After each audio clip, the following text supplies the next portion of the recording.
and welcome to Famicast 243, your Famicast for the early parts of April 2023. I'm your host, Danny Bivens, and today I'm joined, as always, by a almost nude James Charlton. Rated M. Yes, hello, Danny. Welcome. I'm just in the middle of getting changed. Just checking the results for what shirt I should wear for this show. Okay. All will be revealed in 1 minute. Looking forward to it, as we all are. Well, while that's happening, also, I guess, talk about the other guy that's here with us today, too, Mr. Ty Sugar. The other guy, noted war criminal, Ty Sugar. Yes. That's good. Friend of the show and war criminal. Fiend of the show. Exactly. Yeah, Lemonade's in the chat. Said, did Danny sleep in? That'd be a hell of a sleep in. It's like 9:30 at night. Not yet. And Metal Mike's in there in the chat too. Famicast After Dark. You're damn right. So, James, do you want to talk about the results now, or do you want to just be nude for the first half of the show? No, I am no longer nude. Okay. The guns have been put away. Okay. I am now wearing the shirt. The winner of the poll was Purple Judd. Nice. Boom. Nice. Yeah, good choice. Yeah, we had a few YouTube comments as well. A couple in the Discord, kind of last minute votes there. But yeah, the clear winner was the Purple Judd one. I gotta agree. It's a cool shirt. I like all three. This one's pretty cool. It's got a little Judd in the pocket. Mm-hmm. Well, there's a video. We'll probably talk about it in New Business, but there it is. Cool. I love the funny cat. That's right. Yeah. So yeah, we got a lot of cool stuff. Oh, JCat popped in the chat too. Hey, JCat, what's up? What's good? Yeah, lots of cool stuff to talk about on the show. Ty has been to EVO Japan, and he's going to talk a little bit about that. I've been playing baseball. I'm sure all of you are looking forward to that. No, there's a really cool mode on the MLB The Show that I want to talk to you guys about, and then share maybe a couple of anecdotes about Japanese baseball. James is going to talk about his shirts and what it's like being half naked. And basically, for the past 2 weeks, he hasn't been wearing any shirts. That's right. Just been waiting for this, waiting for the show. Exactly. And I just want to mention too, we are members of the Tokyo Beat Podcast Network. Just throwing that out there. But let's go ahead and kick things off with some new business. And Ty, It's me. You're up.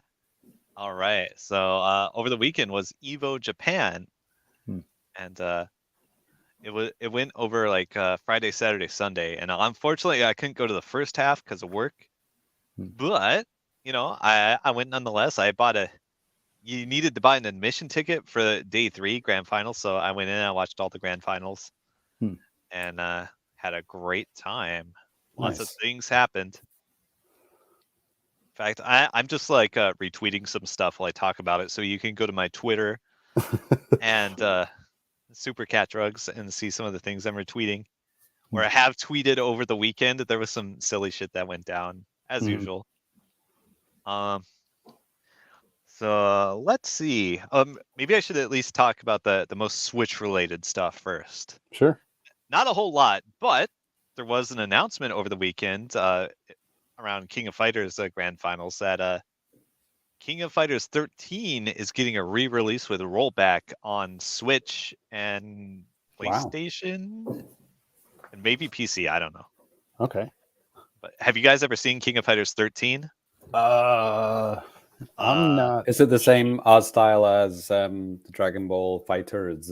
No, absolutely not. It has a completely unique and ridiculously expensive art style that they haven't done again. Okay. Since. Okay, so like King of Fighters 13 is like definitely one of the most beautiful fighting games ever made. And it's Do we have also any like screens, Danny? Oh no. by chance. Okay. Sorry. Yeah. So maybe it possibly has the largest sprites ever in terms of like pixel height. The way they did it is they actually used CG characters and then they like repainted over every frame. Oh my God, that sounds like an expensive, long thing to do. There's a reason they only did it once. Well, they did it. I mean, they did it twice technically. They used the same sprites in King of Fighters 12 and 13. 12 kind of flopped, and that game sucked. when did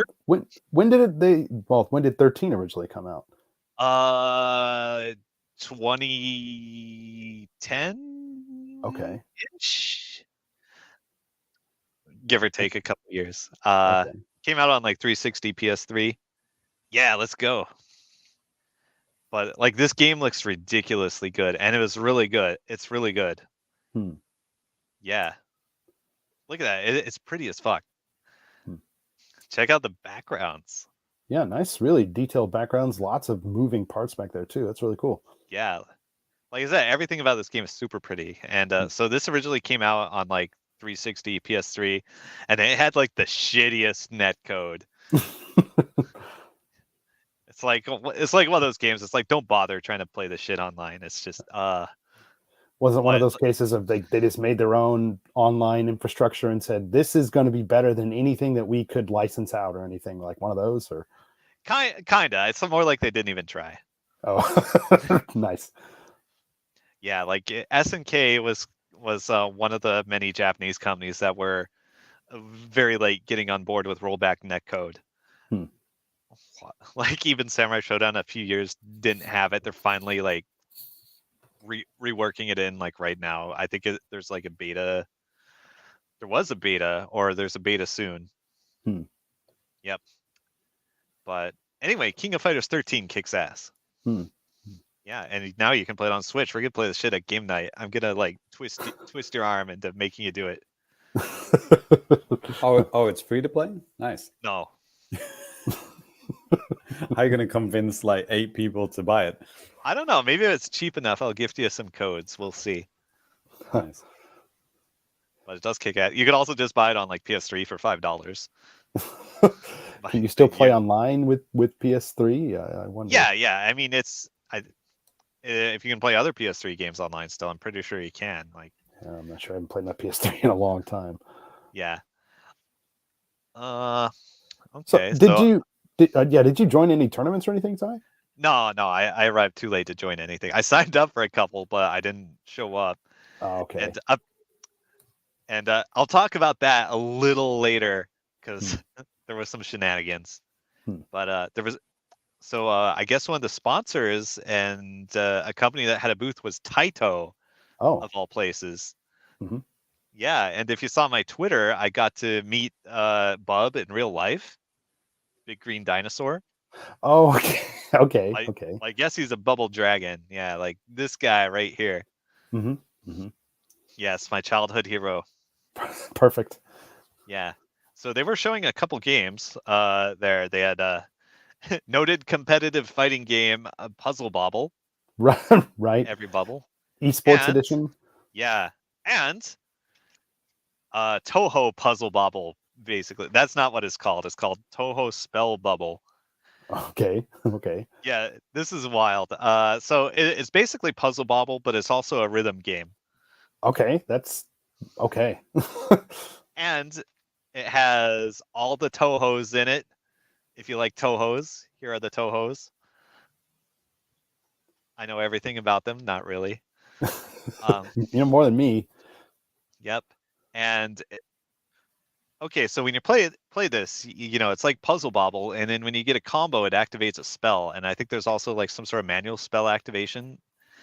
And when you get a spell, you have to tap in a rhythm to the music. And it has all the famous Toho songs in it. The guy told me there's like 140 songs or some shit. Damn. We're a lot. Like I was scrolling through nonstop. And if you've never played a Toho game, you probably heard some of the music in various memes or in Taiko no Tatsujin or whatever. Okay. Yeah. Like you'll probably say like, oh, it's that song from the meme. Yeah. Quick update from the chat. Lemonade, just straight flexing here. He's like, hey, I have King of Fighters on my Engage. And nice. Puzzle Bobble on Engage. Of course he does. Like, no, seriously. Lemonade's made some really cool videos on his YouTube channel about like his collection and like all that stuff. And I know he has like so many games. It's ridiculous. Does that have And- cross play with Neo Geo Pocket Color? Yes. Yes. Yes. Okay. So I did play it. It was fun. Let's see. Okay, so as for the event itself, there were a number of problems, and if you're in the fighting game sphere and Twitter, you've probably seen them already. Maybe I'll just go down the list. All right. First of all, we've been having cool weather in Tokyo, but somehow they managed to get the venue up to humid and sweltering.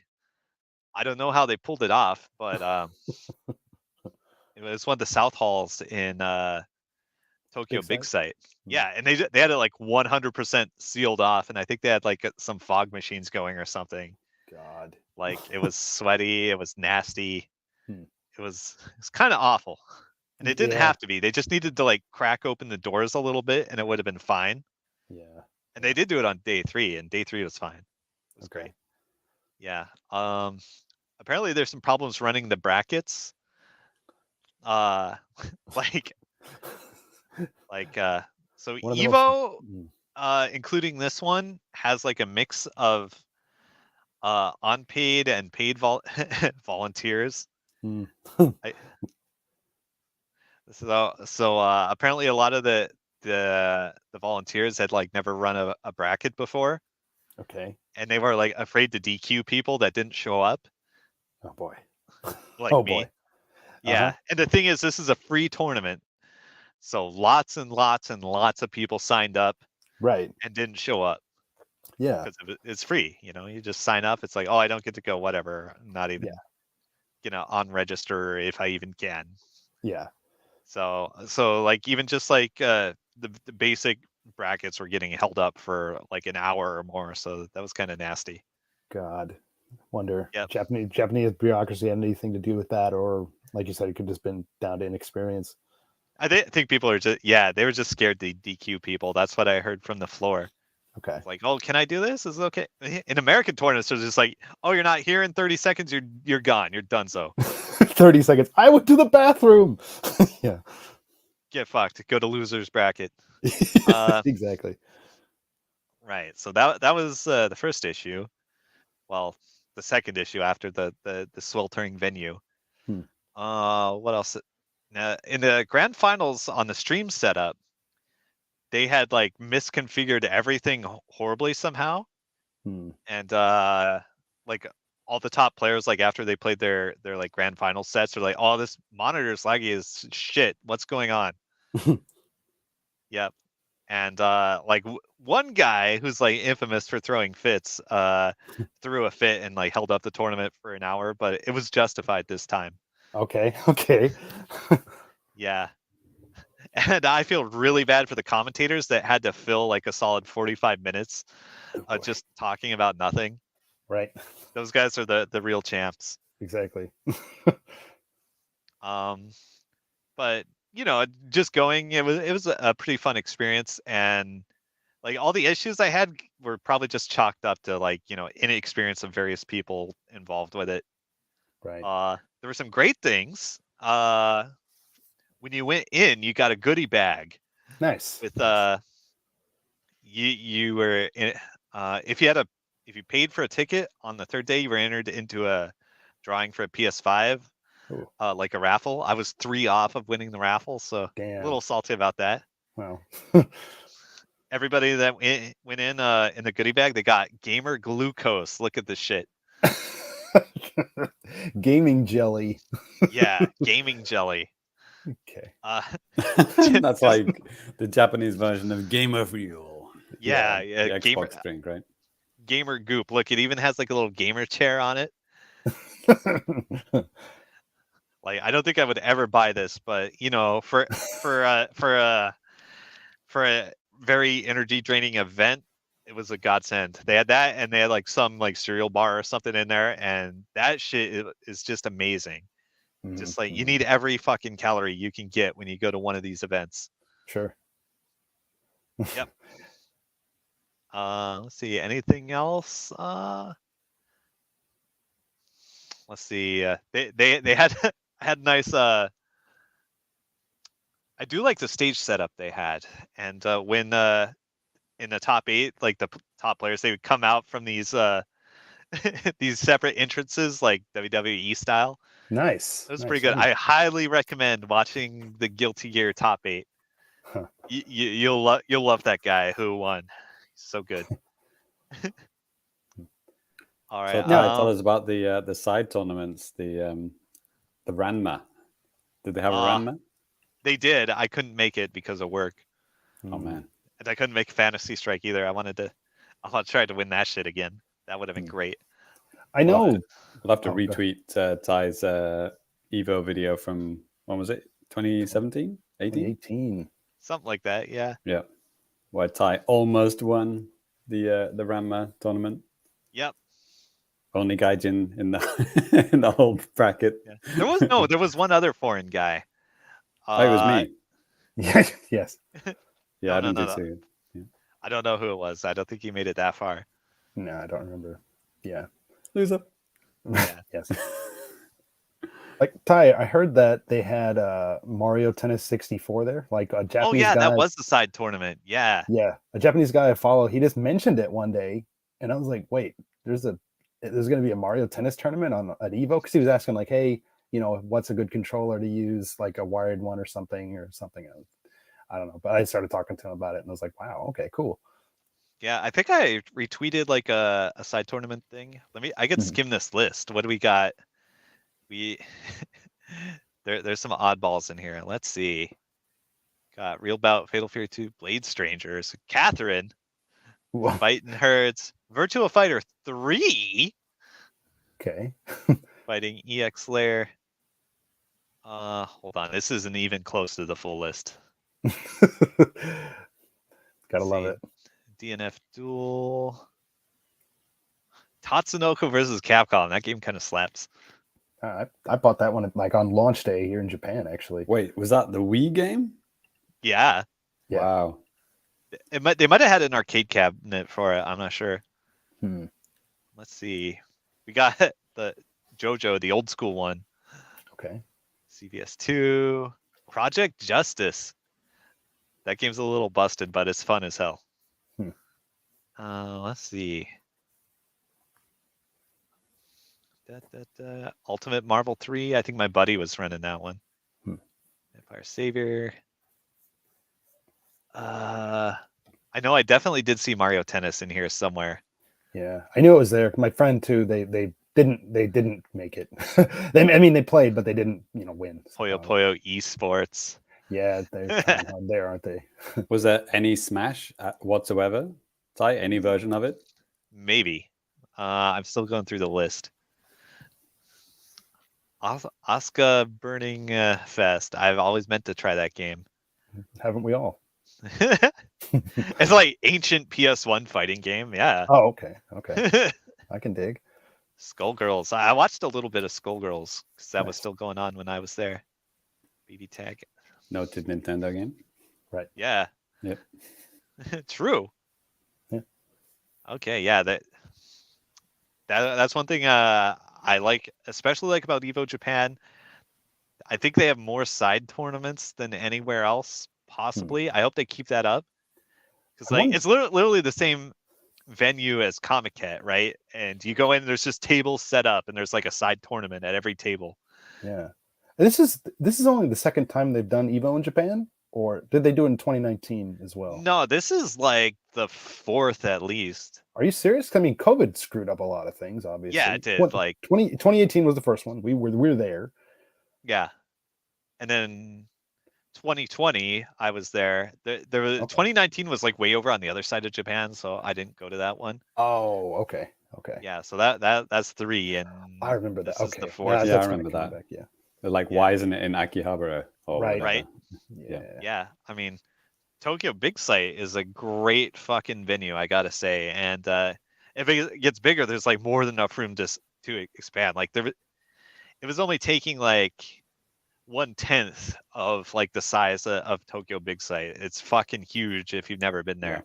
Yeah, I was there for that Nintendo thing or Nintendo Live back in October, and like I remember before that, I remember just having not good memories of the place. I think maybe they redid the train line and just made it easier to get out there within the past decade. But no, you're right. It is a really nice venue, pretty spacious. Yeah, like the station is actually called Tokyo Big Sight now. Yeah. Because I think when I first went there, that was not the case. I mean, there are other stations you can go to, but yeah, that's there. Really nice rail system around there too. Yeah. Yeah. So and all three of us were there for the Switch launch event, right? Yeah. Whenever that was 6 years ago now. 2017. Yeah. Right. Yep. So I so there were a lot of issues with it, but like they need to fix like just two things that are easy to fix, and it would be a great event. Open the door. Yeah. Don't be afraid to disqualify people. Pretty much it. Yeah, and like make sure your stream setup is fucking correct. That's about it. Okay. So yeah, I'm really looking forward to the next one, especially if they keep getting Tokyo Big Sight. Yeah. Oh, yeah, maybe. Yeah, I don't know how, but it just seemed like it kind of snuck up on me. So it's like obviously I didn't go or anything like that. Yeah, maybe next year we can all go together again. That'd be kind of fun. Right. And, yeah. Like did you said, some interesting sponsors. Like the main sponsor is Roto, like the eye drop company. I saw the commercials, like the Street Fighter ones, right? Where it's oh my god, Ryu and the other guy, Dawson. They're like, and then they're like putting the eye drops in their eyes. Yeah, and like the commentators are like constantly pouring that stuff in their eyes, and they had the mascot, like the little square shaped package. It's like just a guy in a suit. I think he got third in Guilty Gear. Nice. That's amazing. Wow. Yeah, I saw that Street Fighter ad on just on YouTube, like it was. It's been kind of like ubiquitous, right? Yeah, like it's on regular Japanese TV too. You see it. Like I first saw it like last month or something. I was like, what is going on? I was like, that is awesome. I mean, it's not the only ad I've seen with Street Fighter 2 stuff. Like, they're really cashing in on that nostalgia right now. That like Pokey also did like a Street Fighter promotion, and Suntory did a promotion too, for like some drink. Yeah, and I've like seen all those ads on TV. Yeah. Or YouTube or whatever. Right. TV. Television. Broadcast television. What is this? The Dark Ages? Yes, that's my house actually. I think Danny's the only one who actually legitimately watches Japanese TV. Yeah, every morning watch the news, and my wife's watching something on TV, and sometimes I'm interested, sometimes I'm just sitting there spacing out or playing a game or whatever. But anyway. Yep. All right, so see you next EVO Japan. Nice. Okay. maybe I'll volunteer to fucking run brackets. I could certainly use the help. No kidding. All right. Well, James. Get your full bodysuit. Famicast sponsored bodysuit. Exactly. Ready. Yeah. Oh, everybody who volunteers gets a free T-shirt. There you go. Nice. It's some pretty good gamer cred. Yeah. JC, that's you want me. to continue on with the new biz? Well, I didn't think there was any point in me showing the other T-shirts because I made a video about it, so you can just watch me wearing them in the T-shirt video. Just take off the shirt. Just take it off. We'll save that for the Patreons. Okay. Famicast After Dark, like Mel Mike said. Exactly. So yeah, there was a J-Cat with the great timing comment there. Yes, she's here for the fortnightly 20 minutes worth of Splatoon talk. Well, I can't say fortnight. I can't promise 20 minutes. So yeah, there was a Splatfest between the last episode and now.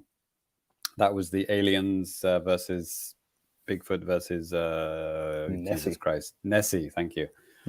And so the voting was quite close. I mean, I think my team, the aliens, got the biggest vote. So, and then when the battles started, I was noticing that most of the teams that I was getting put against were Nessie teams. It was literally, I literally did not fight against a single Bigfoot team. Huh. I genuinely don't remember. because Aliens got given blue ink or purple ink. Okay. Nessie was green ink, and I had no idea what Bigfoot. I think color was. in Probably the brown, promotion, but in the promotional things, it was I think it was orange, or excuse me, orange, as some people might say. Yeah, orangey brown or whatever, something like that. Never saw it.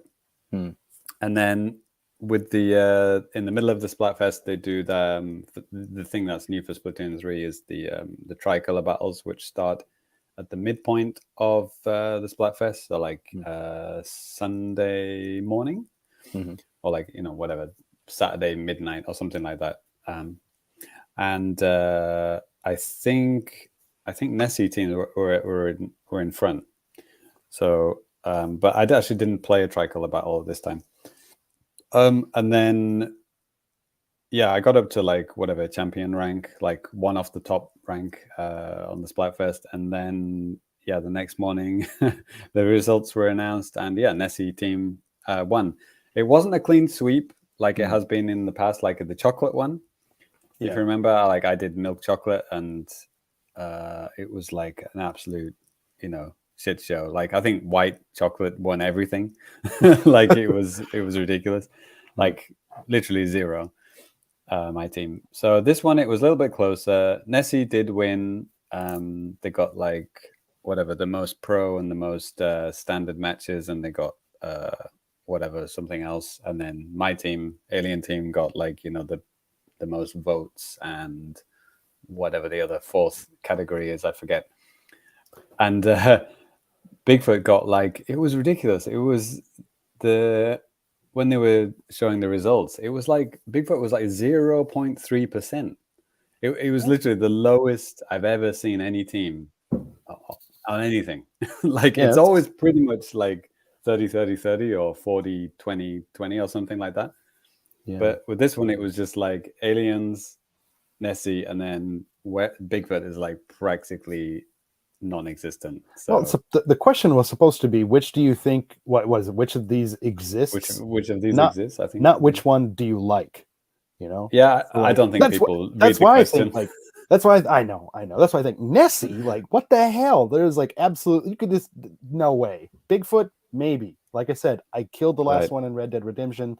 So, that's a thing in the past. They just don't exist anymore. Aliens, you get the guy with crazy hair from the History Channel on here. He'll tell you. That's the reason for everything crazy happens. Aliens. Yeah, I don't think people read the question. They just think, oh, cool, aliens are cool. Yeah. Or whatever. Nessie's cute. Fuck Bigfoot. He's an ugly, whatever, Chewbacca-looking thing. It's my grandfather. How dare you? Rip in peace. So, yeah, rip if you voted for the Bigfoot team. You got absolutely massacred in this one. So rip in peace. I got my 13 seashells. I was happy with that. Okay. So other games, new games. I guess new games. You could call it a new game. It is a new game. The Rabbids 2.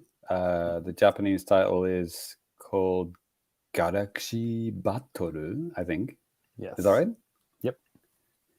Did they remove the and as well? It's not Mario and Rabbids, is it just Mario plus Rabbids? Well, technically, I think even in the English one, I think stylistically it's plus, but they say Mario and Rabbids. I don't remember how they actually say it. Well, if you look at the furigana at the top, it just says Mario Rabbids. Well, there's a plus in between that. Yeah, but they don't have like a plus katakana furigana, do they? No, well, it's just a plus sign. Yeah. You're just supposed to work it out, I guess. Yeah. Galaxy Battle. What is the English name actually? Sparks of Hope. Sparks of Hope. There you go. That's why it's not in there. It's so weird though, right? Like how? Why? Like what? Well, I don't know actually. Well, how would you say it in Japanese? It's Sparks of Hope. I think Ob Hope would be quite kind of bad alliteration for Japanese people. Doesn't really roll off the tongue. No. Right? Yeah. Kibo no something. I don't know. But man, as you know, James, like sometimes, with Japanese titles, sometimes it's things are like explanations or something of like what's kind of happening in the story. So like I don't know much about this story, so maybe that's part of it. Maybe it's just easier to understand too than like something like Sparks of Hope, because you think like, well, what the hell does that mean? Galaxy Battle, you're like, okay, they're fighting in outer space or something. Yeah, there you go. Exactly. Great Uncle Carl's Flying Balloon House. You know exactly where you're going. You know exactly what the movie's about. Right. You don't have to watch it. You don't know what the hell's going on. No. So yeah, it's a demo. I didn't buy the game. I played the demo. It's quite a nice, quite a generous demo actually. I think it's like the whole first chapter, like Nice. like the training and like you go up to like this kind of beach level, and so yeah, I don't think I played the first one because I don't think they did a demo of the first one, even though it was on sale like literally every week for like, I don't know, $15. I don't think it ever went below 15. I think it was always floated around that, didn't it? Because it was like a first party. Is it a first party published title? I'm assuming. Oh my god! I think in Japan, yes. I'm not sure about the West. I would think that maybe it is. I'd have to double check. These are things that I did check at some point, and I just totally forgot. Yeah, it must be in a really weird relationship with like Ubisoft and Nintendo, because it's like, well, okay, we're giving you literally our biggest characters, our first party characters, Mario, Luigi, Peach, Donkey Kong, and you're gonna make what is this game? A turn-based What is this? A turn-based strategy game with guns. And it's like, and then I think it did all right, but not like gangbusters, like nothing compared to like a quote unquote real Mario game. Right. Well, like I think the first one did quite well. I think mostly because of when it was released. In the West, it was released in like August 2017, so there wasn't really a whole lot coming out. This one, I mean, by the time it came out last year in October and then December here in Japan, I mean, think about like what it was up against. Like there's all sorts of stuff that they're competing against. Like I don't remember what the sales are exactly. I remember the sales in Japan at least being pretty bad. I think JCat, tweeting about that and sales charts and stuff like that. Her and Genki, but yeah. But what's weird is that when a game like this fails, I mean, you don't really see many games with Mario in the title fail. I mean, there was that horrendous Mario Tennis game on Wii U, which is like, literally one of the worst rated Nintendo games of all time. It got like a Metacritic of like 20 or something. It was like absolute dog shit. And then I don't think they ever discounted that game because it's Nintendo and fuck you. But with this one, it got discounted so quickly. Like it was ridiculously, like within the first year, it was already like 30 and then 20, and then it just like continually floating around the $15-$20 mark for its entire life. It probably sold a lot of units. I don't know how much money it made, but it's definitely probably sold a lot of units thanks to these sales. So I was absolutely gobsmacked that it got a sequel, and like a really high budget sequel, because this game, like it has a lot of flashy, full CG cutscenes at the beginning. And there's a lot of story bullshit that I've already forgotten everything that it said. And the graphics are beautiful. Like it looks like it's as polished as Mario Odyssey. Like, and if anyone who's played Mario Odyssey knows how good that game looks. Like the lighting, the animation. I mean, it's absolutely spot on. This game I'm talking about now, there's Sparks of Hope. The animation is absolutely spot on. The graphics, the textures, everything, the lighting. It is legitimately like, it's a first party Mario game. But you walk in the first the training area, you're in Peach's garden, and it looks great, but like you're controlling Mario in a way that you're not really used to, because it's a point and click, it's a strategy game that you're kind of using a cursor to tell Mario where to go, right? No, you are like directly controlling Mario, but it just feels different, right? Yeah. And when you jump, you just do like a little hop. It's like imagine Super Mario RPG. Mario can jump in Mario RPG, but not much of a jump, right? Because that's not the point of the game. Yeah. So it's kind of like that.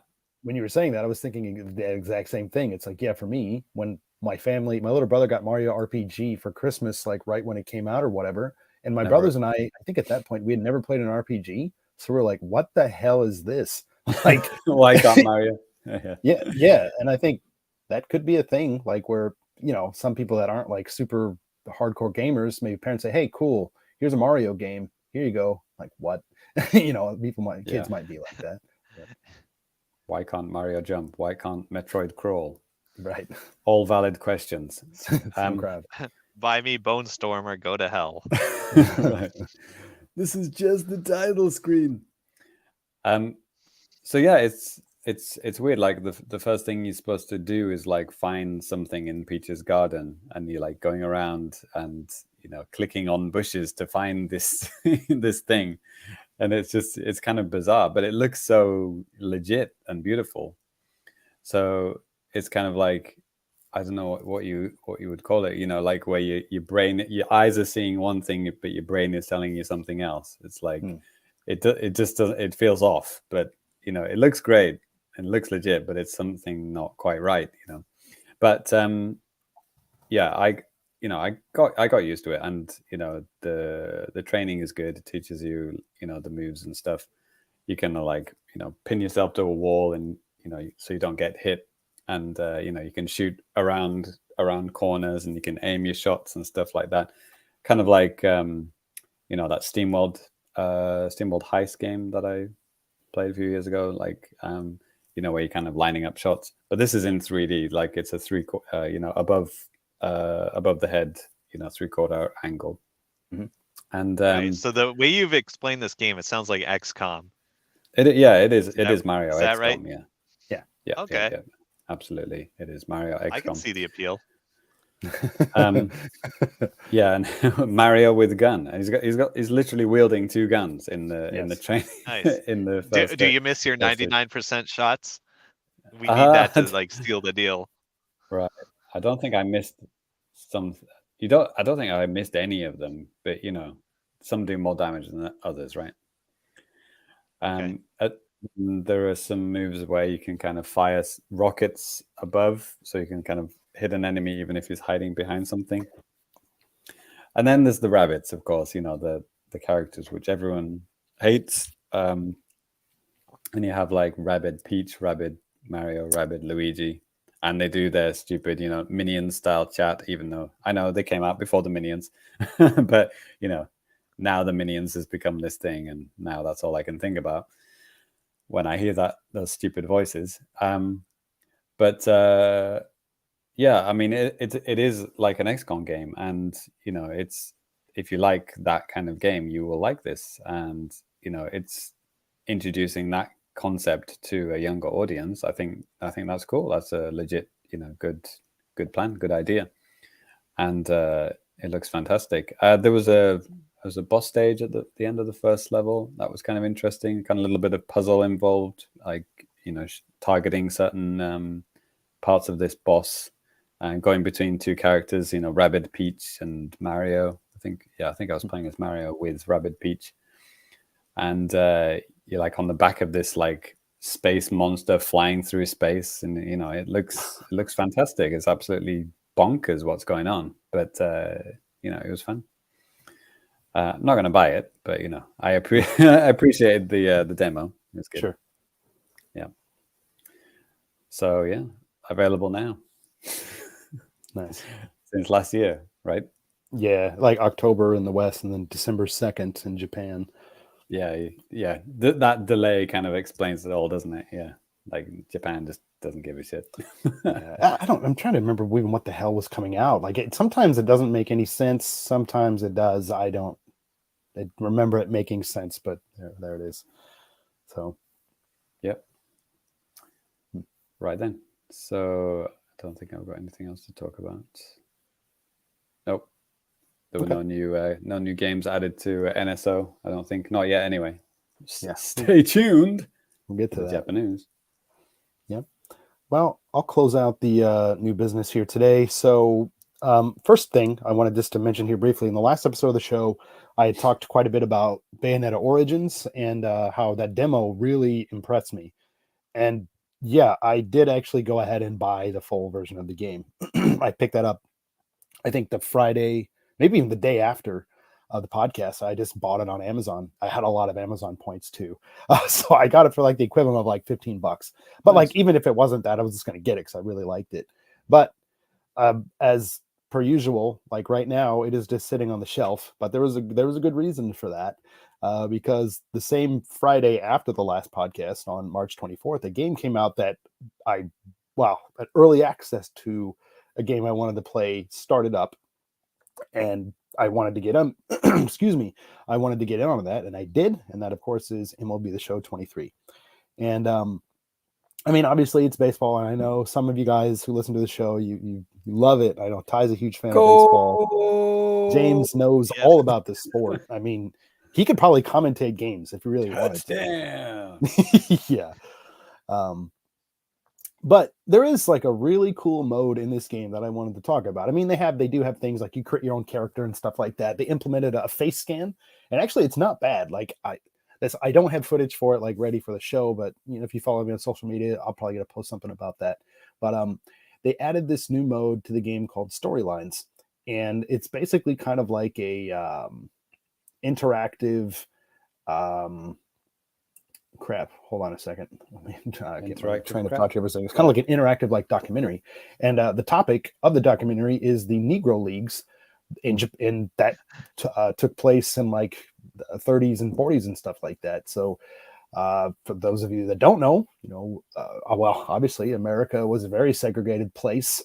You know, still has plenty of problems and stuff like that. But Major League Baseball did not allow African Americans to play the game. So black people made their own league called the Negro Leagues. And then like this talks about like a lot of players that kind of helped build that league. And then also, of course, like helped kind of bridge the gap to kind of end the segregation in like baseball and stuff like that. And I mean, one guy they talk about that I think a lot of people have at least heard the name, you know, Jackie Robinson. Like a lot of people have heard that. Some other names and stuff like that are people that I had never heard of in my life. And it was really cool just to kind of like learn about them through these documentary clips, kind of like what's going on right now on the screen. And then there's also like gameplay elements and stuff like that too. That they basically put you in like kind of certain situations that some of these players might have been in, or like basically give you like challenges. And the cool thing is, like, you know, obviously it's kind of like period specific. So they don't have to, but they, you know, give you or show the players in like their old uniforms. You know, signage in the stadiums are pretty legit looking and stuff like that too. The stadiums themselves are like based on like real stadiums that were at least up and built back in those days and stuff like that. Another thing too, like all of this is laid out kind of like a Netflix type of a thing. Like you see like episodes and you basically just like scroll through, you unlock stuff as you kind of complete them. But yeah, so that was really, really neat. And I'm still kind of like working my way through some of this stuff, but yeah, really, really cool thing to add into a video game. And I think, you know, these days, I like I said, I didn't even really, maybe I've heard the name like the Negro Leagues before, but I didn't really know much about them. So I think having stuff like this in video games shares this with like a new audience of people that don't have any idea what the hell this stuff is. And then, yeah, it's just a good way to kind of spread awareness of this stuff too. That's cool, man. That's legit a good way of like, you know, teaching history to kids, isn't it? Like use video games. Yeah, that kicks ass. Yeah. So like I said, this is a really, really cool mode. Yeah, there's some really cool video games, the cause of and solution to all life's problems. Exactly. Like I think I had mentioned it back in some pretty authentic looking uniforms there. Yeah, I guess so. I mean, because they'll show like pictures of it, like black and white photos or whatever, and you're like, that looks exactly like that guy's wearing. Or like, I forgot who it was. There's a guy, maybe a Satchel Paige or something. But anyways, like showed him like as an old man, present day or whatever, maybe before he died or whatever, wearing like his old uniform, and it looks exactly the same. So it's like, I think for authenticity, they kind of really went for it here. They teamed up with the Negro League museum that's like in Kansas City in the United States. And I think the guy who kind of narrates it, I think maybe he's like the director of it or something like that. But so, I mean, yeah, they're wanting to go with authenticity here, and it seems pretty authentic to me. So, but yeah. Oh yeah, look at that uniform. Yeah, That man. is not a 2023 season uniform. Yeah, absolutely not. Looks like a Sega Mega Drive box, doesn't it? Yeah.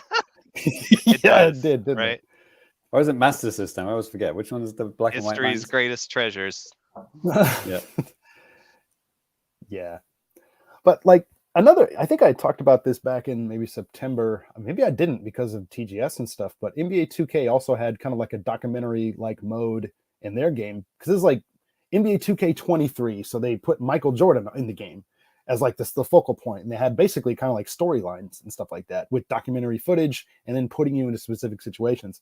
I mean, the sports games over the past 20 years have basically put RPG modes into their games, which is freaking great because it's something that I think a lot of sports fans always wanted to see. But I think, maybe even that's getting a little bit stale. So I think the inclusion of stuff like this, I would love to see this type of stuff become the norm. Not only spreading awareness about stuff like this, but there's other things too. I mean, there's a lot of stuff that you can do. The developers of the show said like for the Negro League stuff, this is just like season 1. They're doing a season 2 that's going to be in next year's game. So I'm looking forward to see like what that's going to be about. But Right. yes, I don't think that the show banner in the back is historically accurate. you never know. Actually, You never know. Yeah, I wonder what video games are like back then. Right? Exactly. No, it's great too because like even the crowd, they put the crowd in like kind of like button ups and suspenders, and some Really? of them have like hats. Yeah, this isn't a good shot right here. You can't really see it because the wall in the back. But yeah, that That's was pretty cool. I neat. want And this is since it's a Switch version, like sometimes I notice as it's doing like a pan about the crowd, it'll show somebody that's supposed to be wearing a hat, but like a bald head is like kind of clipping through the hat, and you're like, what is that? the gamer classic. Let's go. Yeah, I think you could probably just chalk that up to Switch version of the game. But like, yeah, I mean, this is in every version of the game too, so I mean that's cool. But yeah, There's a kid playing an authentic Nintendo Switch in the crowd there. In the 40s. Exactly. Great. Exactly. Yeah. I hate it when I go to see a baseball game and I like clip through the stadium seating into the other. Yeah, you can kind of see it. That's a good cross shot. Yeah. Yeah, in the shot, right? If That's you're watching cool. the video version, you can see that. It's like, yeah, that was really neat. I appreciate that type of stuff. Nice. Yeah, and speaking of baseball, I went to a baseball game just this past weekend, and I mean, I know not everybody likes baseball, and that's fine, but I wanted to talk a little bit about that, not in the sense of like giving you like a breakdown of the game or anything like that, but Right. kind of like an interesting thing. That's since the pandemic started, like sporting events and stuff like that have been quite subdued since when they first kicked things off in like 2020. I mean, obviously they first started out with like no fans, and then they started doing like 25% of the stadium could get filled, 50%. You always have to wear a mask. They had people coming around like checking that stuff. You couldn't scream and holler at Japanese games, or at least you're not supposed to, because they just kick your ass out. So yeah, I mean, but I did go to a game in 2020, and then I went to this game just this past weekend, and just from this like month, the beginning of the baseball season, they started allowing like basically the chanting and stuff like that that's associated with Japanese baseball, and it's quite a different experience than what you would find in like America if you go to a baseball game. It's very much like a soccer environment with what's going on. And anyways, it was kind of nice to see that back to normal. I have a video clip that I'm going to just kind of share here too. You guys can see a little difference here. I'll turn down the sound a little bit, but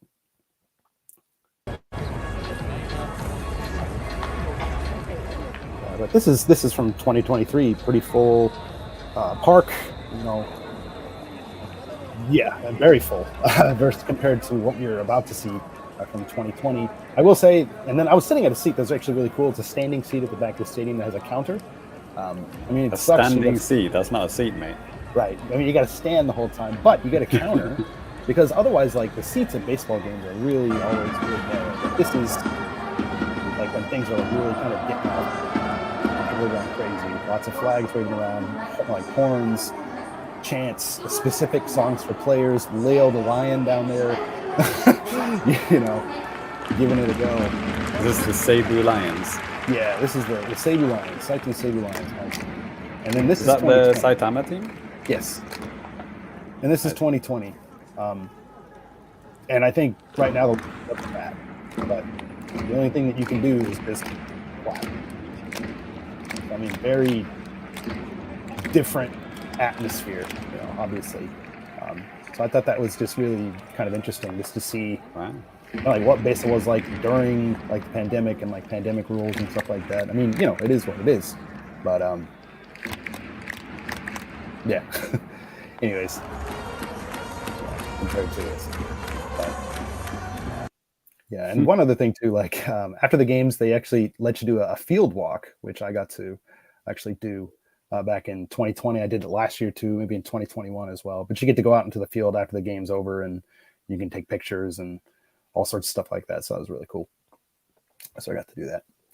Nice. But the only Japanese sport live event that I've been to is a basketball game, and I thought it was interesting. Like, there's a guy that comes up into the crowd. I guess he's one of the members of the staff, that team staff, and they'll teach you a chant. Mm-hmm. So like they tell you, like, we're gonna do 3 claps and we're gonna say this, you know, and then do 4 claps and say this. You know, they'll teach you before the game. Mm-hmm. It's like, okay, when the game starts, do this. You know, that was kind of interesting. Yeah, for baseball, there are like predetermined chants, and like you can find them on their website. You can find them you get little pieces of paper that like basically tell you everything that you need to say. Right. I mean, like I said, how to chant. Right. I mean, I knew what the chants were without the words because they weren't saying the words for the past 3 years. When I just basically started getting into baseball really hardcore in 2020. So like they weren't saying anything. It was just listening to the tunes, and you know how it goes. But yeah. But yeah, that is interesting because like, yeah, you're right, James. Like, yeah, I think pretty much every sports team must do that. But it's just pretty cool. Danny, I've noticed a few times on Twitter in the last few months, a lot of players, when they go out to bat, they have their own little jingles and stuff that get played, and some of them have turned out to be huge video game nerds. Do you know anything about this? I don't know anything about any of the video game nerds because like there's not any of those guys on the team I like. Too bad. Yeah. But yeah, one guy did play Gasolina as his thing a couple years ago. That was kind of fun. If you like that song. I didn't really care for it, but anyways, no. Like, what songs are you talking about? Like, what you? There was one from Mega Man 2 and one from DuckTales. I don't remember which players, but wow, they were repping some Famicom music when they went up. Oh, dude, that's awesome! Wow. Yeah. Now I'm curious. Huh. Yeah. Why don't you look into that and report back, and we can all share in the joy of baseball and video game nerdery. Sounds good. If I find them, I'll send them to you. Okay. Yeah, please. I'm very interested in that. Cool. Well, I think that is going to do it for me, and that's actually going to do it for new business. So we're going to move on to a couple of things here. First, this is going to be a little different. We haven't done this before. This is going to be a first, so bear with me here. So today's show is actually brought to you by EPOS Gaming Audio. With a comprehensive lineup of both wired and wireless headsets, gaming amplifiers, microphones, and webcams, EPOS has everything you need to experience the power of audio. Like their H6 Pro lineup, which features 2 versions, an open or closed headset. The closed headset allows you to tap into exceptionally detailed audio and seals out ambient noise, all while the open version delivers natural high-fidelity audio with pretty nice sound stage. Both headsets include a magnetic detachable microphone, a sleek design, and they have no crazy configurations or anything like that, just good design. And you guys out there, listeners or viewers, can actually get 15% off on your next order from eposaudio.com/gaming by entering in the code EPOSFriend15 at checkout. Again, that is www.eposaudio.com/gaming and entering the code EPOSFriend, EPOS, EPOS, friend15 at checkout. And we actually have some EPOS headsets ourselves. We have a model called the H3 Hybrid. It's actually pretty nice. Ty's actually using his right now. I am. I've been using it all week. Nice. I've already, since I got these last week, I put in like 40 hours of gaming with these. Jeez. Yep. And so far, they've not hurt my ears. They're very comfortable. Nice.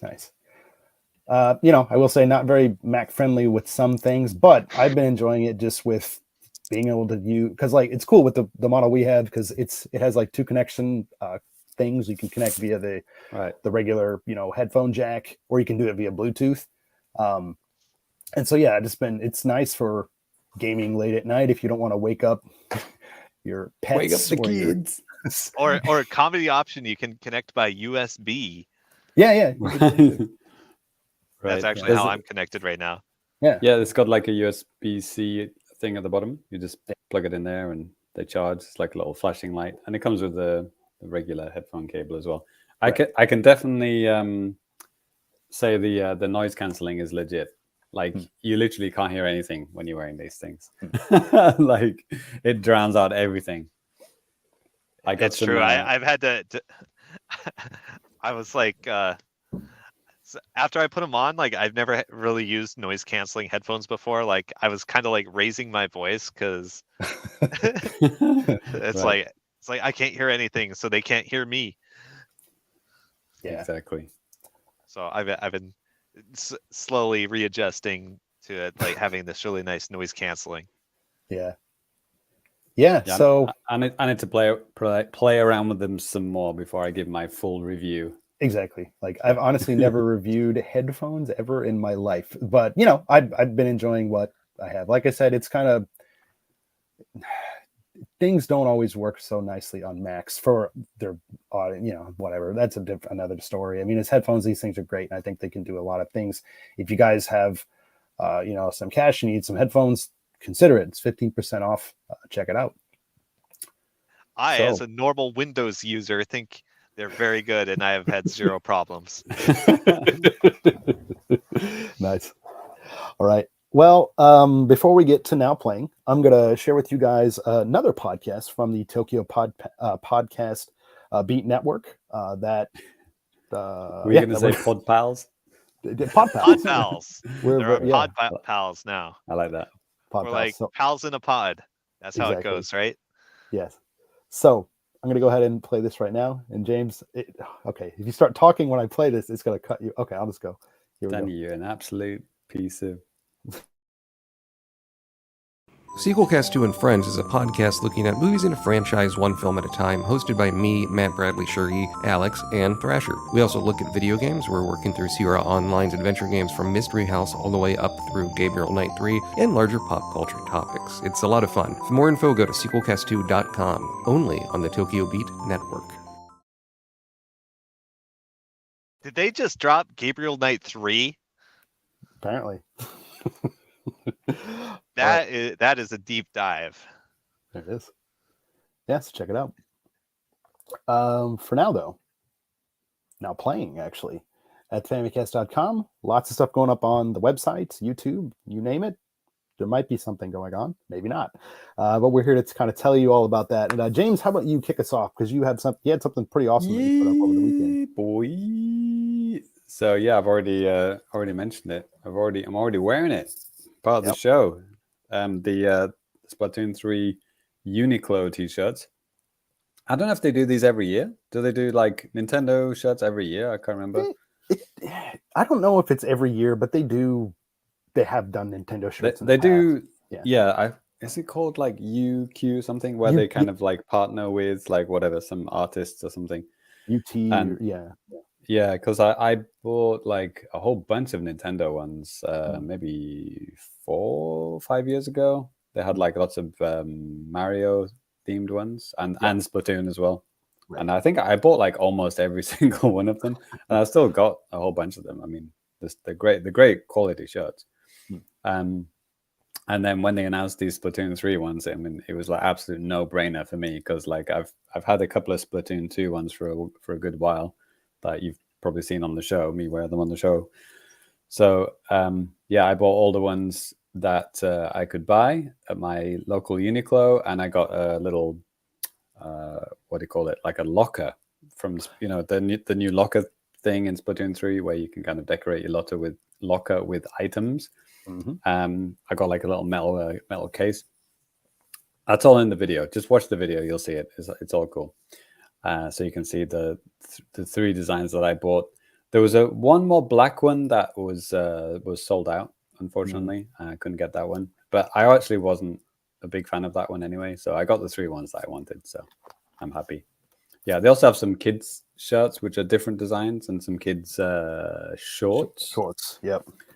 So yeah, I didn't I didn't model those in the video. Just the regular adult t-shirts. Not yet. So yeah, check that out on the Famicast YouTube channel. And Danny, do we have anything else to talk about? Just like I had mentioned, baseball. There's a review for the show 23 up that you can check out if you're interested in the game. There's also some direct feed footage of the Switch version. This is all like Switch specific stuff. So if you guys are curious about the Switch version of the game, we got you covered. I haven't tried the crossplay stuff yet. The cross-platform progression stuff. You can basically continue like your career mode or whatever from the Switch version into Xbox and then bring it over. I haven't done that yet, but yeah, probably not gonna make a video about it or anything, or maybe even talk about it here. But I'm looking forward to kind of trying that out. But yeah, then just lots of other news stories and stuff like that up on the website. Every week there's a handful of different stuff, so be sure to check it out. Yeah, check out the website if you've never been to the famicast.com before. What's wrong with you? Right. It's a great website for Japanese news. Website online. Available online. You can get it on this one tiny disc. AOL keyword of Famicast. Yes. That's right. All right. Oh my God, what is actually coming up next? JAPANews. I think. That's right, folks. James nailed it. That's right. Right up next is the good old JAPANews. We talk about all the latest and greatest comings and goings of Nintendo in Japan. All that type of stuff. There's been some pretty big news that's kind of dropped over the past week, so it's a little #old by the time we're talking about it. But I think, this is stuff that I think is of general interest here. And James, yes, would you mind taking the first bit? Yeah, number 1 in the JAPANews. Here we go. Last for Breath of the Wild, there was a video that our Numa did where, you guys remember, where it was like a beautiful scene of the field, and it was moving, it was animated, and then they transitioned into like, actually that is the gameplay and that is the game, and it was like totally mind-blowing and amazing. So our Numa is at it again, right? He did the similar kind of thing. Well, not really, he didn't do that kind of fake out thing again, but right. He did a live gameplay kind of thing. It wasn't live, but a pre-recorded gameplay of him playing Tears of the Kingdom on the 28th of March. So Mr. Auma, as Danny has written in the agenda there. Brilliant. Great. It took the reins, showed off some gameplay, and the new hardware and the accessories were also revealed. So there's going to be a Tears of the Kingdom Switch OLED and a Pro Controller and a Switch case. And I went to the game store yesterday and I saw this in real life, and it looks amazing. It looks great. Nice. I took a picture, I put it on my Twitter. Cool. It's cool. It doesn't light up like that, does it? Is that just fakery? Yeah. So that'd be pretty cool if it did. That would be legit. Like I do like it. It's just, it's such an expensive ask, Yeah, the left Joy-Con the both Joy-Cons are gold. Yeah. And the left one has some green kind of italics on it, and the right one has some white. And the dock itself is white and gold. Right. And then the Pro Controller is mostly white. I can't remember. Is it in this video? It shows this a little bit here. I have some other pictures of it that I can actually show closer up if you'd like. Yeah. So the new Switch Pro is black with gold, and the right what do you call that? The right arm of the Pro controller is white, and the left is black. Mm-hmm. So yeah, I don't think they've done that before. They usually both. Well, actually, no, that's not true because the Splatoon one is different colors. Right. It's like pink and green, right? Right. Yeah, and then the Splatoon 3 one is blue and yellow, I think. So yeah. Yeah. Yeah, it looks pretty cool. I like it. The controller's it's pretty nice. The Pro controller. If I can find it myself, I kind of want to pre-order one. Maybe I'll try to go. I'm assuming it's like 12,000 yen or something. No, it's a little bit more expensive than the regular one. Like they've been kind of doing this, at least in Japan, recently. Like this is like 8,200 yen. I think the regular Pro controllers are like 79 or 7,800. Oh, okay. I mean, like if you more than the regular one. Yeah, and that price hasn't changed since like 2017. So like if you're buying in like US dollars, it's actually actually it's about the same as what you would pay right now, I think, with the exchange rate. But so yeah. as for the gameplay, we're not showing the gameplay. I saw that too. Okay, so the gameplay. So yeah, he was doing some very kind of basic stuff. Actually, he was just like hitting basic enemies with a stick. But then he got into the new element of the game, which is fuse, which is one of the new abilities, and that really has kind of opened up the game in a new way. So I'm assuming this is going to be the main focus of the game, the fuse thing. Basically, you can just you hold an item and then you select the fuse thing, and then you can just kind of attach anything else to it. So yeah, in the gameplay, he was showing like attaching a stick to a rock and then making a kind of hammer with it. Mm-hmm. But you can even do like two spears, like a spear and like a pitchfork, and make like a really long kind of pitchfork kind of thing. So like two long pole style weapons, you can attach them to each other and make an extremely long pole weapon, for example. Right. And then this is also how the vehicles are made, because you can then fuse whatever logs. I think was it logs together to make a raft. Yep. This is actually pretty cool too. Like kind of like the homing arrows that you can like craft with eyeball arrows. We're not sure about how these. I think how arrows work are going to be different. I don't think you select ice arrows. I think you select an arrow and then fuse it with ice or something like that. Right. In the gameplay, he showed it fusing with a Keese eyeball, and then that turned it into a homing arrow. Right. Which is obviously new. That wasn't in Breath of the Wild. Right. So yeah, I think there's going to be so much experimentation about fusing things together and on what happens. Yeah. Because one thing that you can trust is that they've tested it all out. Because how Breath of the Wild was just so open, how you could solve the puzzles. Like there were just so many ways to do anything. It was complete freedom. Like like the classic example is you can solve a puzzle like an electricity puzzle where you have to connect one door to like a power source, and they want you to use like these metal balls or metal pillars, but you can just dump a whole lot of metal weapons on the floor and kind of chain them all together and then connect it that way. It will literally let you do that in Breath of the Wild. Like they let you do anything, and they've tested everything because the basic what do you call it, the engine, whatever, the physics, the engine is so so well made and so well done and so well tested that everything works. So I'm assuming the reason why this game took another 5 fucking years to make is that they've been testing every combination of every single fucking thing that you can fuse together in this world to make sure everything works together. So yeah, it's pretty exciting. Basically what is going to be possible with this thing. It's and that's not even just the vehicles, just like everything, just like the weapons, what you can do. And then that's not even talking about the story. I mean, just trying to figure out like how or why is all this stuff happening to Link?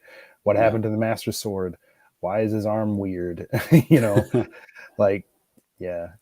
So Why is he it'll be right-handed? What's going on? right. Exactly. It's like, this is No bullshit.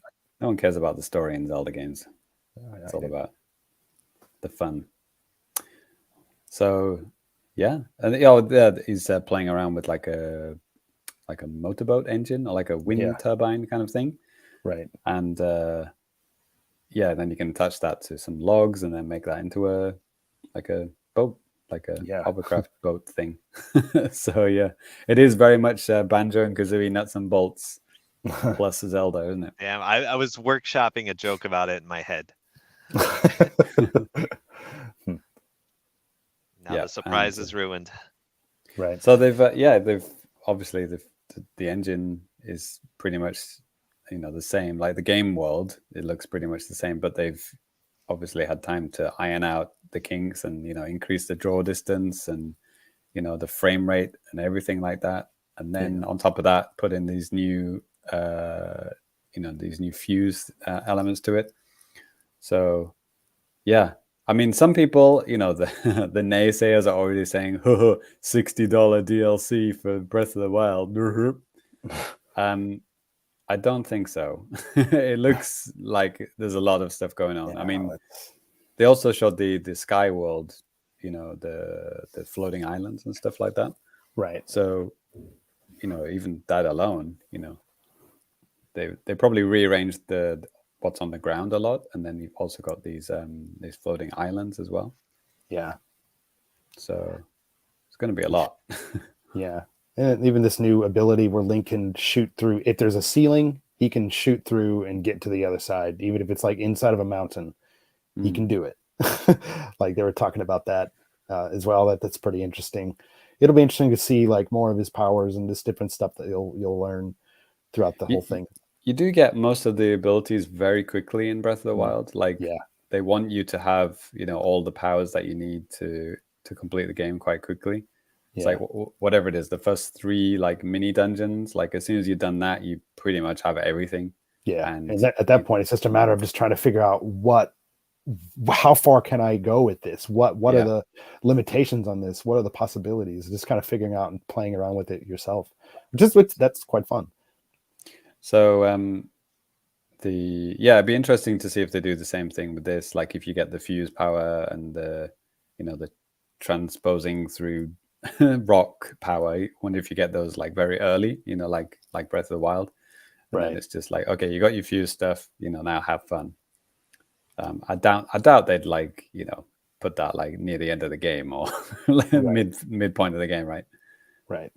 Yep. Yeah, and getting knocked right off of the whole Sky Island down to the regular grounds too. So I mean, you gotta kind of watch out too. So that's interesting. No loading as well. Completely seamless. Pretty wild. JCat too. They're actually saying $70 DLC. Oh yeah, it is $70, isn't it? Yeah. Yeah. Yep. Good stuff. Looking forward to it. Yeah, and this new the new hardware and stuff like that. Pro controller looks nice as well. Yep. So when is it coming out? When is is it next month? May 12th. It is. Holy shit. Yeah. Pretty much like a month and a bit away. Yeah. Pretty excited. I'm pretty excited about it. I can't wait just to sit down and play it for just a day and hopefully just have a day. Just one day, yeah. That's it. You're done with it. And then I'm done. Straight on the shelf. Yeah. I mean, I played the original one for over 100 hours. I mean, there are a lot of more people that played a hell of a lot more than me. I know that. But how did you do with Breath of the Wild, Danny, in the end? Did you get all 120 shrines or? No, not even do close. That. So you didn't even do the DLC? I had bought the DLC, but I did not really play too much of it, aside from like watching the little thing where it rewrites like your path of like everywhere that you went. All right. And then I saw them like, wow, I missed like one of the stables somehow. It was like, how didn't I go to this area? But it's such a vast game that it's just an easy thing to do, I guess. But missing one stable, that's not too bad, dude. There's like whole areas that people can miss. Yeah. Right. Oh. Yep. Cool. So yeah. Right. Ty, play Breath of the Wild first. Yeah, exactly. I'll think about it. What mods do you recommend? Yes. So, oh Play yeah, sorry, what was the Spider-Man. next? Let's go. That's Yeah. Danny next. Is it? No, Yes. it's me. Yes. Get on So- with it, Biddens. Yes, okay. So Yes. yeah, obviously the Super Mario Brothers movie is out right now, April 5th, everywhere but Japan. Yeah, the Mario Brothers movie doesn't come out here in Japan until April 28th. I think it's just a marketing thing to kind of line up with the Golden Week holidays and like all that type of stuff. So yeah, it is what it is. But one thing that I had noticed, and maybe some of the other My Nintendo Japan members out there, Nintendo actually sent out a Japanese email to all the members and said like, hey, we're going to have like some sneak preview events in Tokyo and Osaka on April 23rd. Basically, it's just open to whoever wants to try to apply. Of course, if more people apply than there are seats in these places, then they'll have to do like some kind of a lottery system and stuff like that. And that's what they'll probably have to do. There's like 2 show times as well. There's like a morning show in both locations, both cities, that have like a dubbed 2D version of the movie, and then one in the evening rather, like 7 p.m. with a 3D subtitled version of the movie in English. I know me and James have tried. Well, we've entered the Yep. entered, and it just ended like this morning. Like the application period ended this morning. They said something like they'll send out like physical tickets to winners, which is kind of wild. Wow. On or around like April 17th. So yeah, fingers crossed. All right. Find out soon enough. Before the next episode or no? I'd have to look at a calendar. Probably not. I think Genki also is in the chat. Yep. Oh no, the next episode is on the 19th of 19th. April, so we may know. Hopefully. So yeah, We may I'm looking have tickets. We might be flashing those tickets on the next live show, or be sad and depressed. Right. Well, I mean, if we can't watch them the 23rd, like I said, it comes out like that Friday, so it's just like a 5-day early preview for Japan. It makes me wonder. Like, I wonder if Miyamoto will be there, or any of the actors or actresses and stuff like that. Even the dubbed voice actresses and stuff like that. Who the hell knows? It'd be kind of interesting. Like I said, it's then quite far apart locations, Tokyo and Osaka. So like, I mean, yeah, it's possible like maybe Miyamoto or somebody goes to like an Osaka morning show and then they come to Tokyo, or vice versa, or something like that. But who the hell knows? But, as for the movie itself, I mean, the reviews are coming in already. Just a short one here. But although the theatrical release is perhaps too narratively disjointed and tonally dissonant to qualify as good, it proudly brandishes its bonkers go-for-broke aesthetic. One hesitates to label it entirely a bad movie, but Bob Hoskins and Uezama are able to sell themselves as the plumbers. So it's sounds good. yes. Perfect. Thank you. That's the review of Super Mario Brothers, the movie. You're welcome. Yes. Yeah. Anyways, Don't forget about Dennis Hopper. Yes, Right. exactly. Rest in peace. I don't know. The Rotten Tomato score for the new animated one is round about 50% right now. Good. They seem to be going heavily on the gaming references and, fuck the story. There isn't much of a story, but there's a lot of references. It's like Mario. I don't expect it to be some kind of deep narrative thing that's going to like move me or make me cry, But Jack It's a Black kid's sounds movie. like Jack Black sounds legit good. Yeah, I think Ty said it best one time during one of the shows. Beep boop bop video games. So, I mean, there it is. That's it. True. Ty, are you interested in seeing the new movie? Kind of, but I can kind of guess what it's going to be like. Yeah. Right. You've already got the torrent with some on nice your memes computer. in it. Yeah, true. Right. You've already got the torrent, so yeah, we know how Ty's gonna be watching it. Yeah, I mean, I'm looking forward to like some memes and memes to be. Like I heard they implemented the DK wrap into it. Oh, nice. Okay. Yeah, and they Yep. haven't credited the rare guy.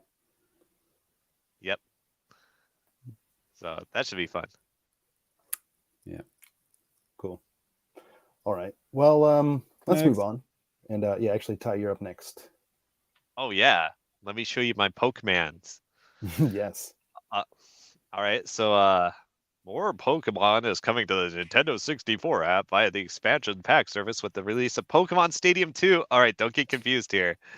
Yeah, right. Known as Pokemon Stadium in the West. Okay, so the original Japanese Pokemon Stadium, it sucked. It only had like 40 Pokemon Exactly. or something, Huh. like some Yes. ridiculously low number. No, that is exactly the number. Exactly the number. Nice. I got it in one. Nice. So they released a Pokemon Stadium 2 in Japan, which had like the original 151. Yep. And that's what they released as the first one in the US. Yep. There you go. In the US, where it was known as Final Fantasy 3. Right. Yes. So was there a Pokemon Stadium 3 in Japan? It wasn't called 3, but it is 3. It's What was it for called? gold, DX, I think. gold and silver and crystal. Yeah, that's the thing, and that's pretty much on par with the the Pokemon Stadium 2 in the West, as far as I understand. Right. So the Western version of Pokemon Stadium 2 had the gold and silver Pokemon.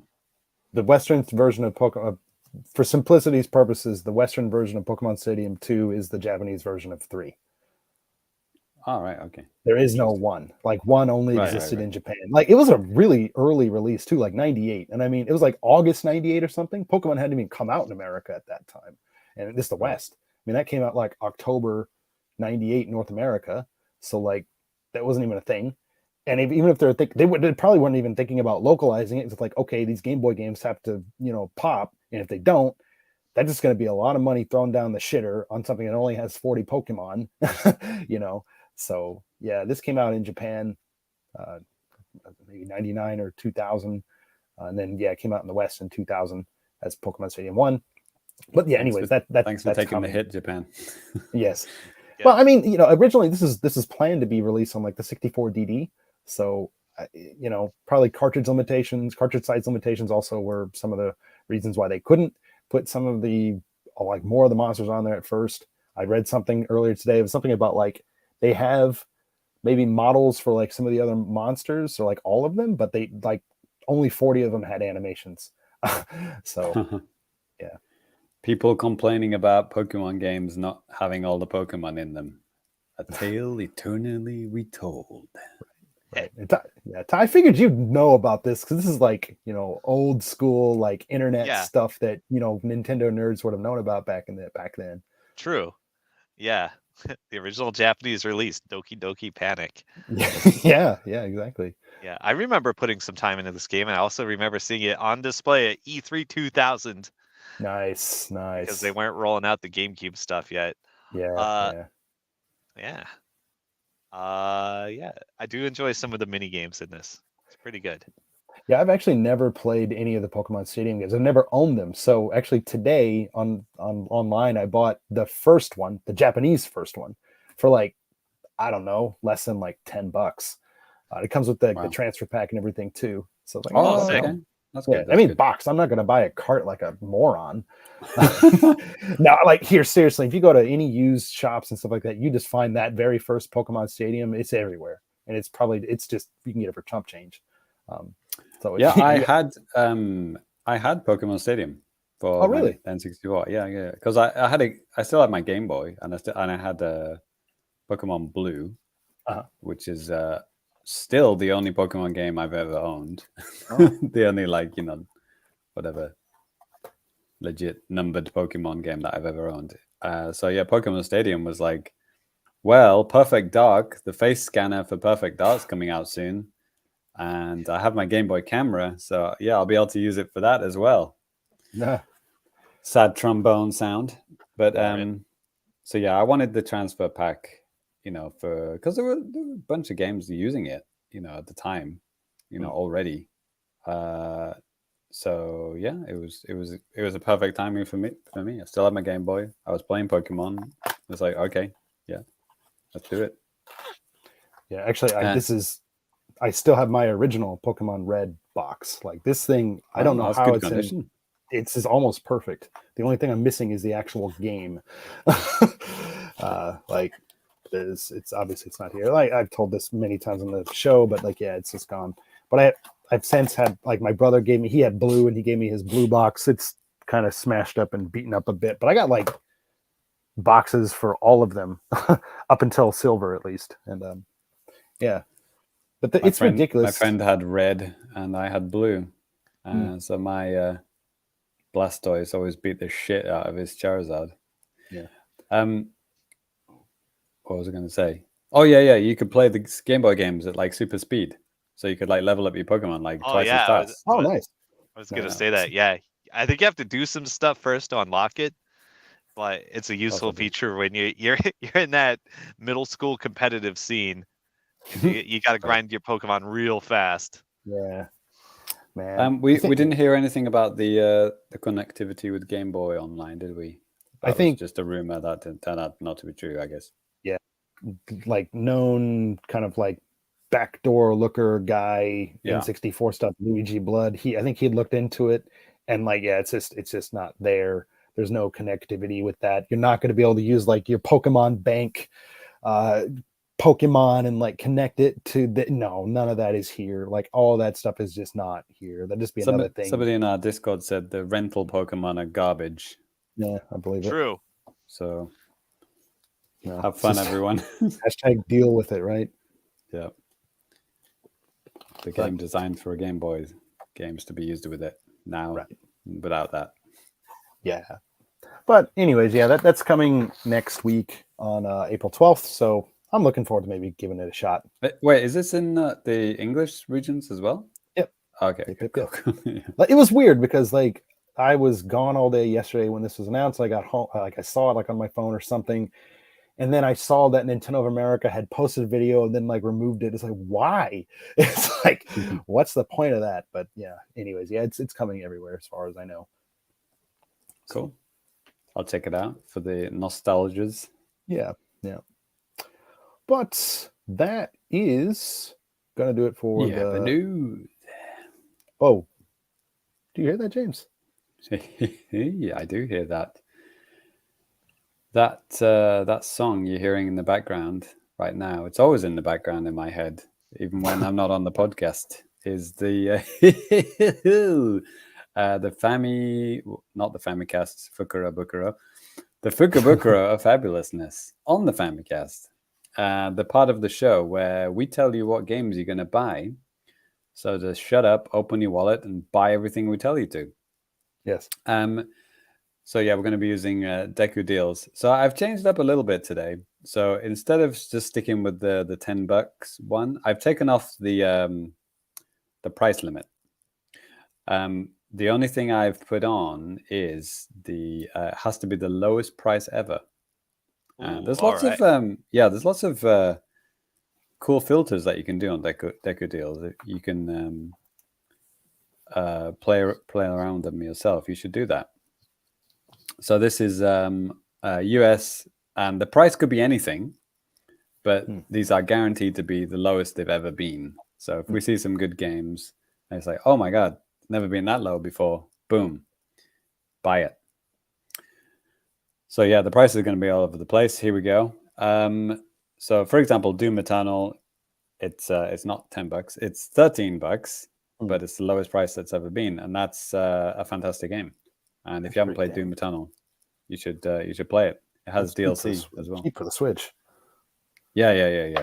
This is great. Danny, did you ever finish the first one, or not the first Doom game, but Doom 2016 or whatever? I did not, man. It's great. Still haven't. Great game. I was even playing on baby mode. Just haven't. Other things came up, and it's just this gets pushed back. All right, take your word for it. So anything else on this page that anyone wants to look at or is interested in? Could we zoom in a little bit, please? Sorry. Oh, sorry. Yeah. Let's scroll down a little. Nothing There we else is go. jumping out at me. All right then. Let's keep going.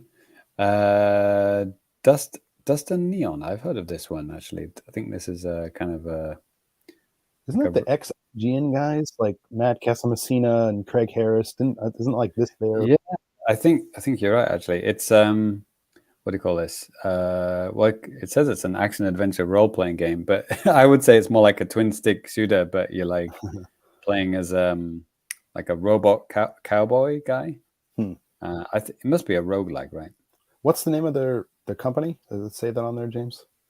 So the game is Dust and Neon, and the company, where's the publisher? Developer is David Marquardt Studios. Okay, no, I'm thinking of a different thing. Maybe not that. Maybe not that one. Nope. But I remember seeing this, like someone do a preview of this, and it looked really good. Actually, it has like a cool cell shaded look to it. I like the ads on the side there, James. Oh, shit. What the hell? Who is this targeting? No, like those ads come up to me come on my computer when I'm at work, and it's like, thanks. Why this ad? Yeah, that's a bloody good question, Google. Why this ad? All right, that's more like it. That looks like some weeb trash. Yeah, it's like you had something with like half naked like real women, and then now Right. much better. Women. Yeah, Much better. There we go. All right then. Which one is more likely to love me? Okay, sounds like lots of train games related things here. Gunborg has a cool name. Yeah, Gunborg does sound and it was $15 down to $3.74. I'm almost tempted to click on it just to find out what this is. Gunborg. Oh, this is another kind of twin stick shooter, I guess, but overhead.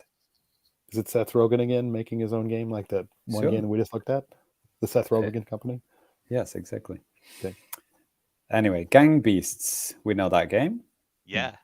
Gang Beasts is half off. I don't think we've ever talked about Gang Beasts because maybe it's never gone. Well, yeah, it hasn't gone ever under $10, right? Right. Because the lowest price ever, and it's $15. But It's like one of the best games you can play at a party. Danny, have you ever played this? I don't think so.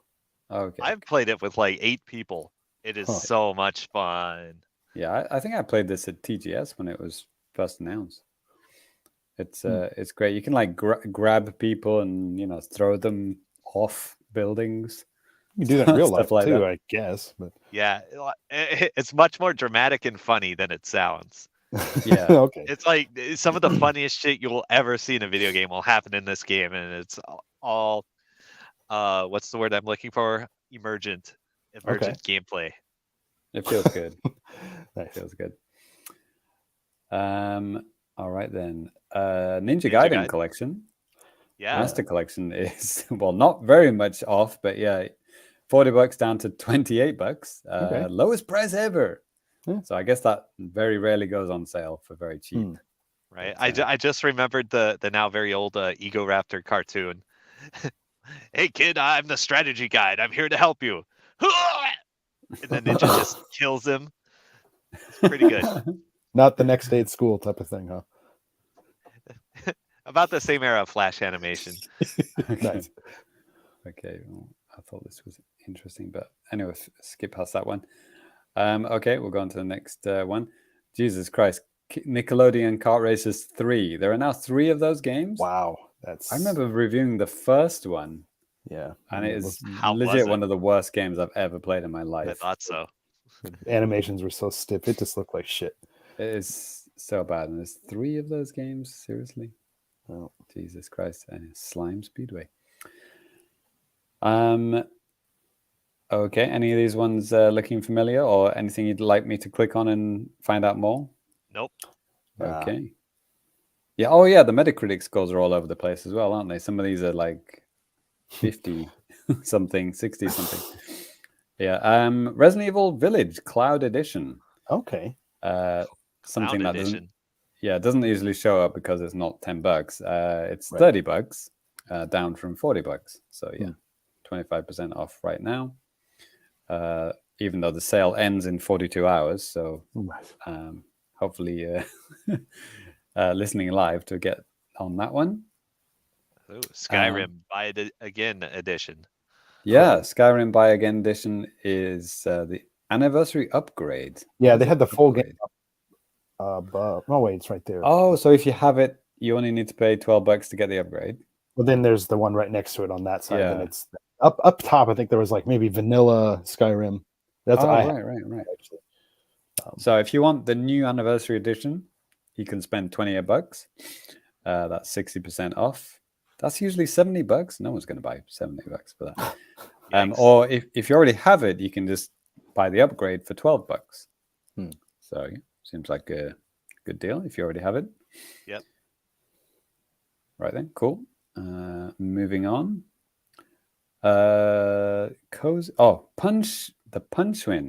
Punch-In. I know this one. This is by the Shinen. You know Shinen? Yeah. The guys who do Fast RMX, the F-Zero game, and the Tourist. This is their newest game. Okay. So yeah, you play it's like a puzzle game where you play as a little cute penguin and you kind of punch blocks out. There was like a Nintendo puzzle game where you're a character moving blocks. Is that Wario's Woods? The way you do that? I'm not talking about that one game. Oh my god. Super Oh, Famicom, Super Famicom. Mr. Driller? No, like with a first-party Nintendo character as the main star. Like, is it Yoshi's not like this? Is it Wario's Woods or something? I think it's Wario's Woods. I thought Yeah, Wario's Woods was a drop stuff puzzle game, but maybe there is a Wario game where you are like literally picking stuff up. It's kind of weird. Oh, it's like a puzzle game, but I know. you are moving the blocks, kind of thing. We played it together. Yeah, maybe that is Wario's Woods. Yeah, I think that it's kind of like in that vein. So it's called the Punch-In, like a combination of punch and penguin, and looks like it's got some mini games, and some kind of upgrade path. Is this a rogue? I think it's a roguelike, and it's got a 2-player mode as well. It looks cute. It looks really nice. I mean, Shinen are great. Yeah. Look, you can play Hoop. Yeah, can't really go wrong with a Shinen game. Pretty much And it's only perfect. 74 megabytes. You know, they're also really good at like really streamlining their games. like Fast RMX. It's like this beautiful HD F-Zero game, and it's like 500 megs or something like that. Yeah. It's like just so expertly programmed. Maybe the Tourist is also on sale. I think I saw that when I was checking this page earlier today. Where is the Tourist? It must be on sale. I thought it was. Okay, we might find that in a minute. Anyway. Okay, let's keep going. There was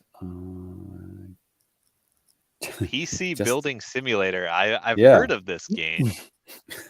Maybe it's better than it sounds. Could be. Metacritic to be decided. So Ty, you might have to review that for us, and then get a review score on there. Yeah, $4. $4. You can't go wrong? ? Well, you could. Oh, but talking about Ty the Tasmanian Tiger. You're back, 1 and Ty. 2 in HD. I'm back, baby.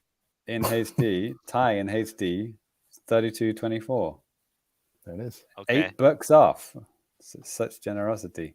This must be a new game then. Relatively. I remember seeing something about it recently. Why did I see something about it recently? So maybe somebody posted about it. Maybe somebody posted like this is on sale or something like that recently. I like this title. Clone Drone in the Danger Zone. Just from the name alone, I'm intrigued to click it. So well done, guys, for giving the game a good name. And it looks like a student game, like made in Unity over a weekend. Anyway, let's keep going. There's some better games coming up. This one. Oh yeah, I want to talk about this one. First Quadrant. Have you guys heard of First Quadrant? Nope. Yeah, isn't this the Star Fox kind of game? I was going to say, just look at that icon and guess what kind of game it is. Yeah, like John Reardon talked about this. Yeah. So, this is a Star Fox 1 inspired game. Yeah. So it's like, super low poly, but they've made it like really colorful, like, neon colors. So there are no textures. It's just like colorful, like basic polygons. Yeah. But it plays exactly like the first Star Fox game on Nice. Super Nintendo. It's Cool. supposed to be short. Does it have the time to complete on here? Man, that just came out in March too. Holy crap! That's man. Oh yeah. It's brand new. Damn. Literally just came out a couple of weeks ago. It is $4.89 at the moment, all-time low because, well, yeah, it's just come out, so it's the first sale it's ever had. But buyer beware. It is a very short game, and it's just one of those games where you just replay it to get a better score. Yeah, I mean the original Star Fox is really short if you know what you're doing too. Yeah, but it's, even shorter than that. There's no like branching paths or anything like that. So it is just like, you go through, you beat it, and if you like it, try again. If not, then yeah, that's the end of the game. But it's only $4.89. I could do. And yeah, say what? Just kind of like reward somebody for making a new Star Fox game, right? Right. And okay, are you guys okay? And not anything else like popping out? There's some funny names in here, but not much else. Okay, yeah, funny, lots of funny names. Oh, the boobs are out. Yeah, let's go. Let's go. Sakura Spirit. I mean, this looks like an hentai game. Yeah, like Sakura is like a whole long series of games, and I'm pretty sure you can buy them on Steam and then get a patch for the actual lewd version. Oh, it's like a visual novel kind of game. Yeah. But yeah, it's in English. I wonder how well. Oh, there's a game I like on there. There's Omen of Sorrow. Okay. Oh, right. You guys might remember this. It's like the Chilean developed fighting game. Yeah. What was it on this page? Did I go past? Yeah. On the right side, the very bottom. Right. Oh, right. Oh, I didn't realize that was the icon for it. Right. It's kind of like a Western dark Victorian style art fighting game with like a lot of monsters and we all talked to, like Cyrus is there. We talked to the developers. That's right. There's me interviewing the developers at EVO, which we talked about this episode. Yeah, EVO 2018. So there you go. Yeah, there you go. And like I've actually played it a fair amount. I think it's really fun. There's like a lot of funny, odd fighting game stuff to explore in this game, and the character roster is really cool. And it has rollback netcode. Nice. Da-dang. Man, it's almost as if we planned it, isn't it? Talk about EVO again. There it is. So how much was Omen of Sorrow? It is $17. It's 15% off right now, usually 20. Yeah. And that's about it for now. Yeah, so the prices are all over the place. Hopefully we got some good games for you there. Yeah, there's some fun stuff in there. I'm going to look up that Suck of Us with Guns game. I almost clicked on that for you, Ty, but in the interest of time. It looks like it does look like a game that might get us demonetized. Exactly. Again. Right then. So I will close up my sack and let Ty open his. Wow. Okay, let's go. All right, now it's UFO catcher trash time. So to recap, every week I play a lot of online UFO catchers, and I win stuff quite often without putting in any money because I'm pretty good at it. What, like, how long have you actually been doing UFO catchers on a semi-professional level? Probably not. Okay, probably, just like generally speaking, like, how long have you been doing this? I would play now and then, like ever since I came to Japan. Yeah. Even before, like, back when I worked at the arcade, if I wanted a thing, I would just reach in and take it. Well, yeah, it's easy mode, right? Yeah, but I've been playing the online ones for like a couple of years, probably since like 2020. Does that sound right? Yeah. Wow. Oh yeah. That's about when I moved into this apartment, and you've seen over the years stuff just like stacking up. Right. Slowly, All right. surely getting under So control. here's the first box. It's from Taito Catcher. They don't have fancy decorative boxes, not like some of these other guys. Oh yeah, and I had an issue with them where like I was like winning stuff constantly without giving them any money, and they cut off my free ticket supply. Yeah. Well, how did that? What? Fill us in, please. So I put in like $20 and won another figure, and they got the hookup again. So here's like the last free thing I won from them. It looks like a desk clock Okay. with some anime characters I don't recognize.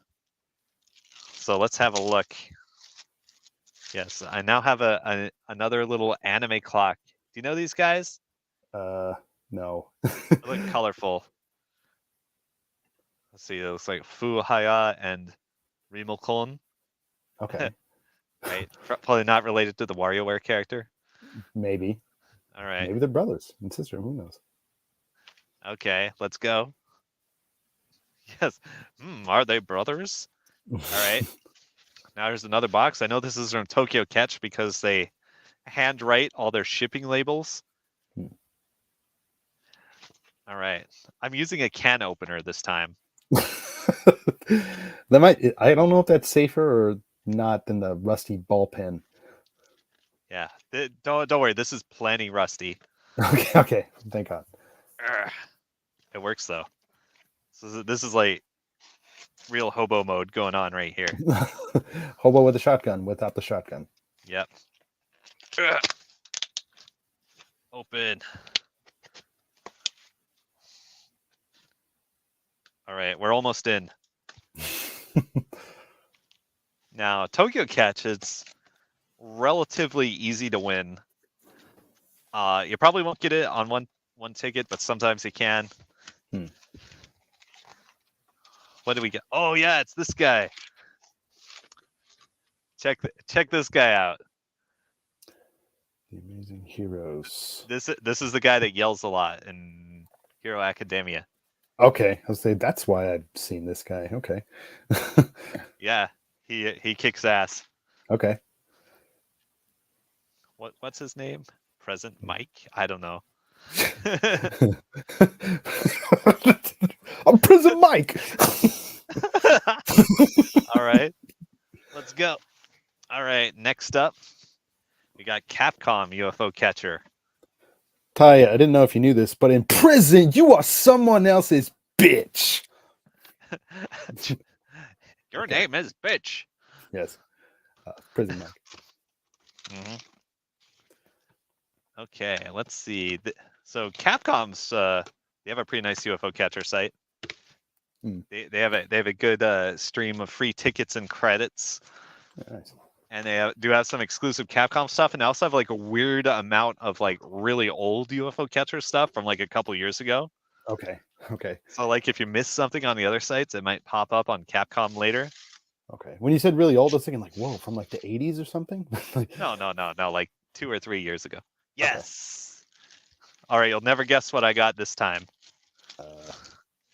You'll literally never guess. I know. I got an Agent Smith plush doll. Dude, that's awesome. Yeah. Why? See, this is one of those things that I was talking about that's like several years old. Yeah, I mean, yeah. What is it? Stay tuned. I might get the matching Neo to go with. Man, that's awesome. I'm jealous. Is it? Does it say like what movie it's from? Matrix Revolutions. Wow. I wonder. Does it have a date on it or anything? I wonder. I'm looking. There's a copyright. I don't see a year on here. Okay. Yep, no year listed. Okay. Well. But maybe I do remember seeing this on other UFO catcher sites a couple years ago. Okay. Maybe it was kind of in correlation with the newer Matrix movie that came out or something. Uh-huh. All right. And then on the other hand, we have something brand new, a new figure that just came out. Relax this is time. Yeah. It's another in the Relax Time series. It's a big boob VTuber. There it is. What was her name? Mori Penelope. Which is actually like an English English-speaking YouTuber or VTuber rather. Okay. And there's some pretty gnarly memes out there, so Google her at your own peril. Okay. Google her at work. Safe search off. Save Definitely shit. Google her at work. What's her name again? No, it's Mori Calliope. That's it. Calliope. Yeah. All right. Next up, we have a big box from Molly Online. And Molly Online is maybe my favorite one right now. Because they let me play the takoyaki machines with my free tickets.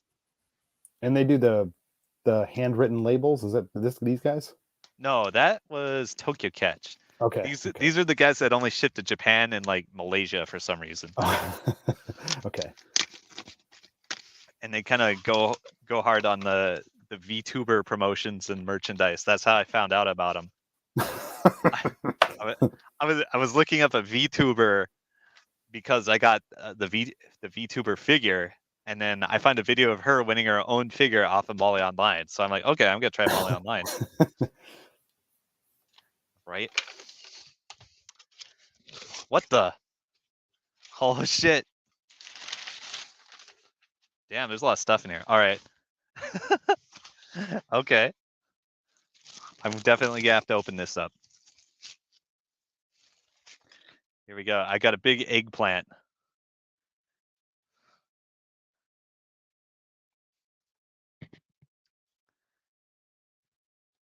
I don't know what to tell you. I was trying to talk. That would go perfect with the corn. Yes, I'll put it next to the corn. I really like the shiny. This is so vibrant. Yeah, because like I kind of Love it. saw it like at the bottom of the shot at first. Like, what in the world is that? Now it's like, okay, there we go, man. Yeah. Although I think the picture on the site was a little misleading. Like it was a little more longer, like proportion, like the emoji. Okay. Oh, The right. infamous eggplant emoji. Right. You know, right. Close enough. Close enough. Oh, all right, there's more stuff in here. What do we got? Got a figure. Uh-oh. Guess the character.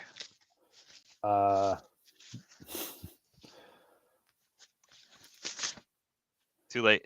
It's Legion from Dead by Daylight. Okay. Yeah. There's like two different versions here. I guess this is, I don't know which version this is. This is the less bloody one. Okay. Yeah. So I now have a Dead by Daylight figure from UFO Catchers. There it is. The Legion. Is Jinsei in the chat? I know it's his favorite character. Haven't seen him pop up yet. Genki's here and JCat are there. They're kind of like, Genki's like, Nasu. Yeah, can I get some eggplant emojis in the chat? Oh, yeah, JCat's got you covered. So. Hell yeah. All right. Next up, another goddamn figure. Good. It's another Relax Time figure. There are a lot of these. Who the hell is this? Oh, this is an Idol Master character. Okay. I don't think I know this particular one. Yeah, that's a little naughty. Is it? A little bit. I mean, there's definitely worse out there. True. All right, that box is done. We got one more.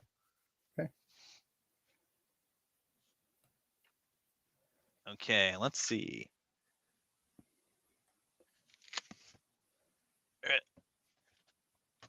Murder.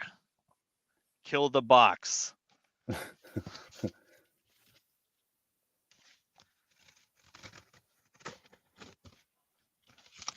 right, we're in. Hacker voice. I'm in. Maybe. This box is kind of lightweight. What the hell did they send me? Oh, shit. Wow, this is actually larger than I expected. I got a plush. This is Power from Chainsaw Man. That's her name. Okay. I've not seen that. Yeah, wow. This is actually pretty big, right? Yeah, I mean, it's like as big as your head.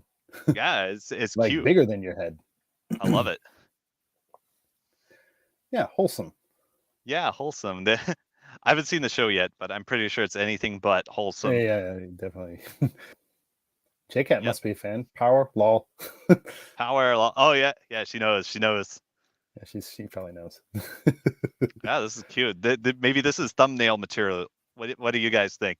It could be. It could be. Or should I go with the eggplant Or both. I mean, or the Agent Smith? Certainly an odd combination of prizes tonight. Dude, yeah, that's pretty random. Right? Well, I do go for random. Yeah. All right. So that wraps up UFO Catcher, I think. Okay. No loose boxes. Yeah. Definitely an impressive and really kind of odd lineup for us today, Ty. Thanks for that, man. My pleasure. Cool. I'm psyched All right. to finally get Agent Smith. Yeah. Well, how long have you been trying to get that guy? Good question. I saw him on Twitter like years ago, but never had a chance to get him. But I would just check in on Capcom occasionally, and when there was like a good setup, I went for it. Okay. I'm in there. It's Agent Smith. You're in. I just need Morpheus and the whole rest of the crew. The only other one they have in the set is Neo, as far as I know. Yeah. He's the one to get. He's the one, right? Yep. See what I did there? True. Don't. All right. That was awful. Yeah. Anyways, that is going to do it for the anime trash. We're going to go ahead and move on to a little bit of feedback from you guys. And if you guys have anything that you want to tell us about, any comments or questions, anything like that, feel free to hit us up. If you have a longer form type of thing, you can hit us up at thefamicast@gmail.com. Hit us up on Twitter. We're at the Famicast. Sound off on YouTube. Comments. Go to the website, to the site article, sound off there, and we can read out your stuff like these guys. And James has a couple of tweets that he's going to read out. I have one kind of a nice comment that I'll read out from YouTube. Yeah, I've got a bunch of tweets. I don't really know which one to read out. Right. There's kind of a bunch here. So there's a conversation between me, Genki, Danny, and Dale DPG, talking about the offer to get the Mario movie tickets, talking about how freaking expensive cinemas are in Japan. Yeah. So yeah, Dale, it looks like he's entered the draw. So yeah, fingers crossed for him. And then me and Genki were a bit worried that it was going to be dubbed only. Dubbed, hard pass. Genki also doesn't like dubbed. But it turns out, yeah, there is going to be a English version with Japanese subtitles. Dale says he's happy with 3D if it's free. But he generally passes on the additional fees because movies are expensive enough as they are. But he does have great memories of seeing Avatar and Tron Legacy in 3D back in the day. Danny, you're kind of a fan of 3D? I like it quite a bit. I always like 3D on 3DS. I like 3D in the theaters. I mean, if I were to have to choose, I'd rather just go to like IMAX Laser or just IMAX in general because it's just bigger. And IMAX, not Laserdisc, right? Well, I'd love laser discs. Yes. So if you got a family of, let's say you got 2 kids and you all get popcorn and you go to like a 3D movie in Japan, I mean, that's legitimately something in the region of what, 6, 7, 8, 9, 10,000 yen plus the 3D glasses, probably another couple of thousand, 12,000. Then the popcorn, yeah, that's easily like 15,000 yen, $150 for that. It's kind of weird because like in America, while like I haven't been to the theater since like 2019, but it's always been in America. Oh, okay. Yeah. No, but like in America, it's always been the tickets are, I mean, cheapish, and then the food is outrageous. Like a bucket of popcorn for like $7 to $10. But like here, it's like, the ticket is kind of outrageous, but the food is like okay. I mean, that is true. Yeah. So it's almost like some caramel popcorn and a drink, probably for about maybe 600, 700 yen. Oh, what size are you getting, man? Shit. Caramel popcorn. M size. Damn, I always get like a large popcorn and a large soda. They never, at the theater I go to, how much is that? Well, they never have a combo for the large size, but Right. it's like 1,000 yen for that. Even like when I went a couple months ago, like back in December. I think M size is pretty big, at least in the cinema I go to. I mean, it's a decent amount of popcorn, but I mean, hey man, I'm American. Watching a movie, you eat popcorn. Fuck You eat all the popcorn, and then you're like, "Oh, my belly's full. I can't eat lunch." And then you eat lunch at like 4:00, and your whole schedule. No, then you get a refill of popcorn. Well, not in Japan. But, got another tweet here from the Pixel King at Simon Potticary. He says, from one Nintendo fan to another, here's a follow. So thank you to Simon / the Pixel King. Yeah, we'll have to check your stuff out. Got one, maybe this is aimed at Danny. Space Guard Ghostman, who is at Space Guard Ghostman, says, will there be a Pro Yaku Spirits 2023? He also says, rip Pro Yaku Spirits. Konami hasn't even made a Master League available on PES. It's been 2 years. What's he talking about here? Pro Evolution Soccer, Konami thing too. Right. Like, yeah. Will there be a new Pro Spirits, Pro Baseball Spirits? I think yes. I don't know. It's kind of weird though. The last time they announced one in 2021, they announced it in like February and it came out in July. But still, we're still on track for a July release of Pro Spirits. That still might be coming. We'll see. That's like the realistic simulation style baseball from Konami. Right. Same engine as Power Pro, but just realistic sprites for character models. All right, cool. So this other conversation is between JCat about the Pokemon Stadium. We already talked about it in Fabulous YouTube comments about something other than baseball. Yeah, I won't bore you guys with more baseball stuff because I know some of you guys hate it. Comment from Chariot Goblin on the last episode of the show. Nice. He says, hey, great show. 3DS eShop going down is bittersweet. Some of the greatest experimental games were on there. Rusty's Real Deal Baseball, Pocket Card Jockey, and Pushmo. Hopefully we don't have to go through this again when the Switch eShop eventually closes down. It would be a shame to lose digital-only games like Cadence of Hyrule and the Famicom Detective Club remix. Yeah, I think so too. Yeah, I mean, well, we'll see. And I will say, if you spent a lot of money, you could have got those Famicom Detective Club games Japanese only, physical. But yeah, they didn't do an English release that, which is kind of stupid. Physical, but yep. And a couple of comments, YouTube comments about my t-shirt video. I'm just noticing this one. Yeah. You want to throw them up there, James, or do you want me to? Wow. I could throw it up now.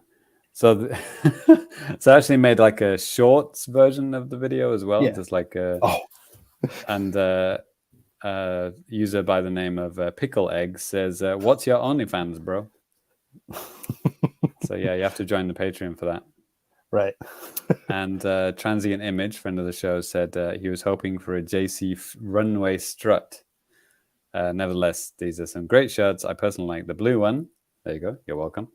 And I wish Uniqlo here in Korea would put more game-related merch. So yeah,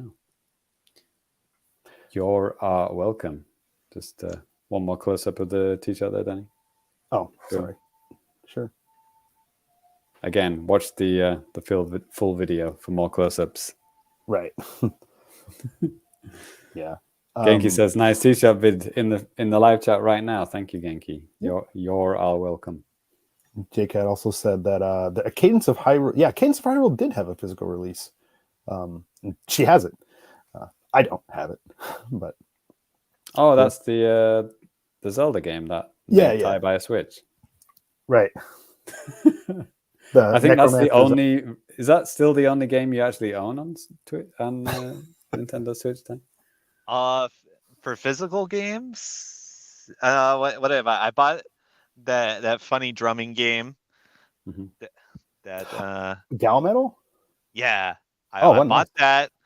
Oh. I think I have Blade Strangers and then like a couple random download games. Oh yeah, of course I have Pretty Girls game collection. Right. Always keep that at arm's reach. Right, of course, one does. Yeah. Yeah. What Right. else? I got Smash. That's right, more or less it. Yeah, Just like some yeah. random download games. Yeah. Ty's never played Super Mario Odyssey or Breath of the Wild. That's right. Just throw that out there. Yep. Two of the Different- greatest games of the decade, but yeah, whatever. Right. Whatever. Different strokes. Cool. All right. Well, I think that's actually going to go ahead and bring Famicast 243 to a close. But before we head out, we're going to go ahead and give you guys our Twitter handles so that you can follow us on social media or whatever elsewhere. You can follow me at DannyBiv, DANNYBIVJC. Where can people find you? I'm Bob Hoskins is always my Mario on Twitter. Yes. I'm on Famicomplicated on Twitter and Mastodon as well. Nice. That's the Famitiki group, network, whatever you call it on Mastodon. I fucking don't know. Nice. Ty. Oh yeah, Super Cat Drugs on Twitter, and Cat Drugs at FGC Network for my Mastodon. Perfect. Right. Cool. Oh crap! I need to stall for a second here to add something at the end. Oh, to we add got a our- video, haven't we? At the Yeah. Last. Okay. I'm going to change it up a little bit. The last ender video we did, it just basically cut us off. But I'm going to put this one in here so it doesn't cut us off if I can find it. Boy. Um, So the next episode will be April 19th. If you're interested in watching us live again, hopefully me and Danny will find out if we have our early Super Mario tickets, or will we have to wait till the 28th? Right? yeah. Well. That's pretty crazy. But yeah, enjoy the Mario movie. For people that can watch it this week, we won't be Yeah. because we live in Like Japan. like I said, and I think James and Ty could probably agree. It's just I think it's not a licensing thing, just a timing thing for marketing. They want to just put it as the thing to see during Golden Week Golden Week is the movie week, isn't it? Like you'll often see in the trailer, it'll say end with a GW, GW 2023 Golden Week. right. Yeah. Yep. Okay. Wow. Crap. Please stop. Do we have to sing the theme song We have, ourselves? we have to sing, guys. Do you remember the lyrics? It's the Famicast crew. You know them well. Yeah. Oh, now Like we I can said- do like Brady Bunch stuff like this. Oh no, this way. This way. Yeah. Click this. Wow. Look at that guy. Yep. That's going to do it, though, guys. Thank you guys so much for tuning in. If you're tuning in live, if you're listening later to the audio shoot, thanks a lot for that. We will catch you later.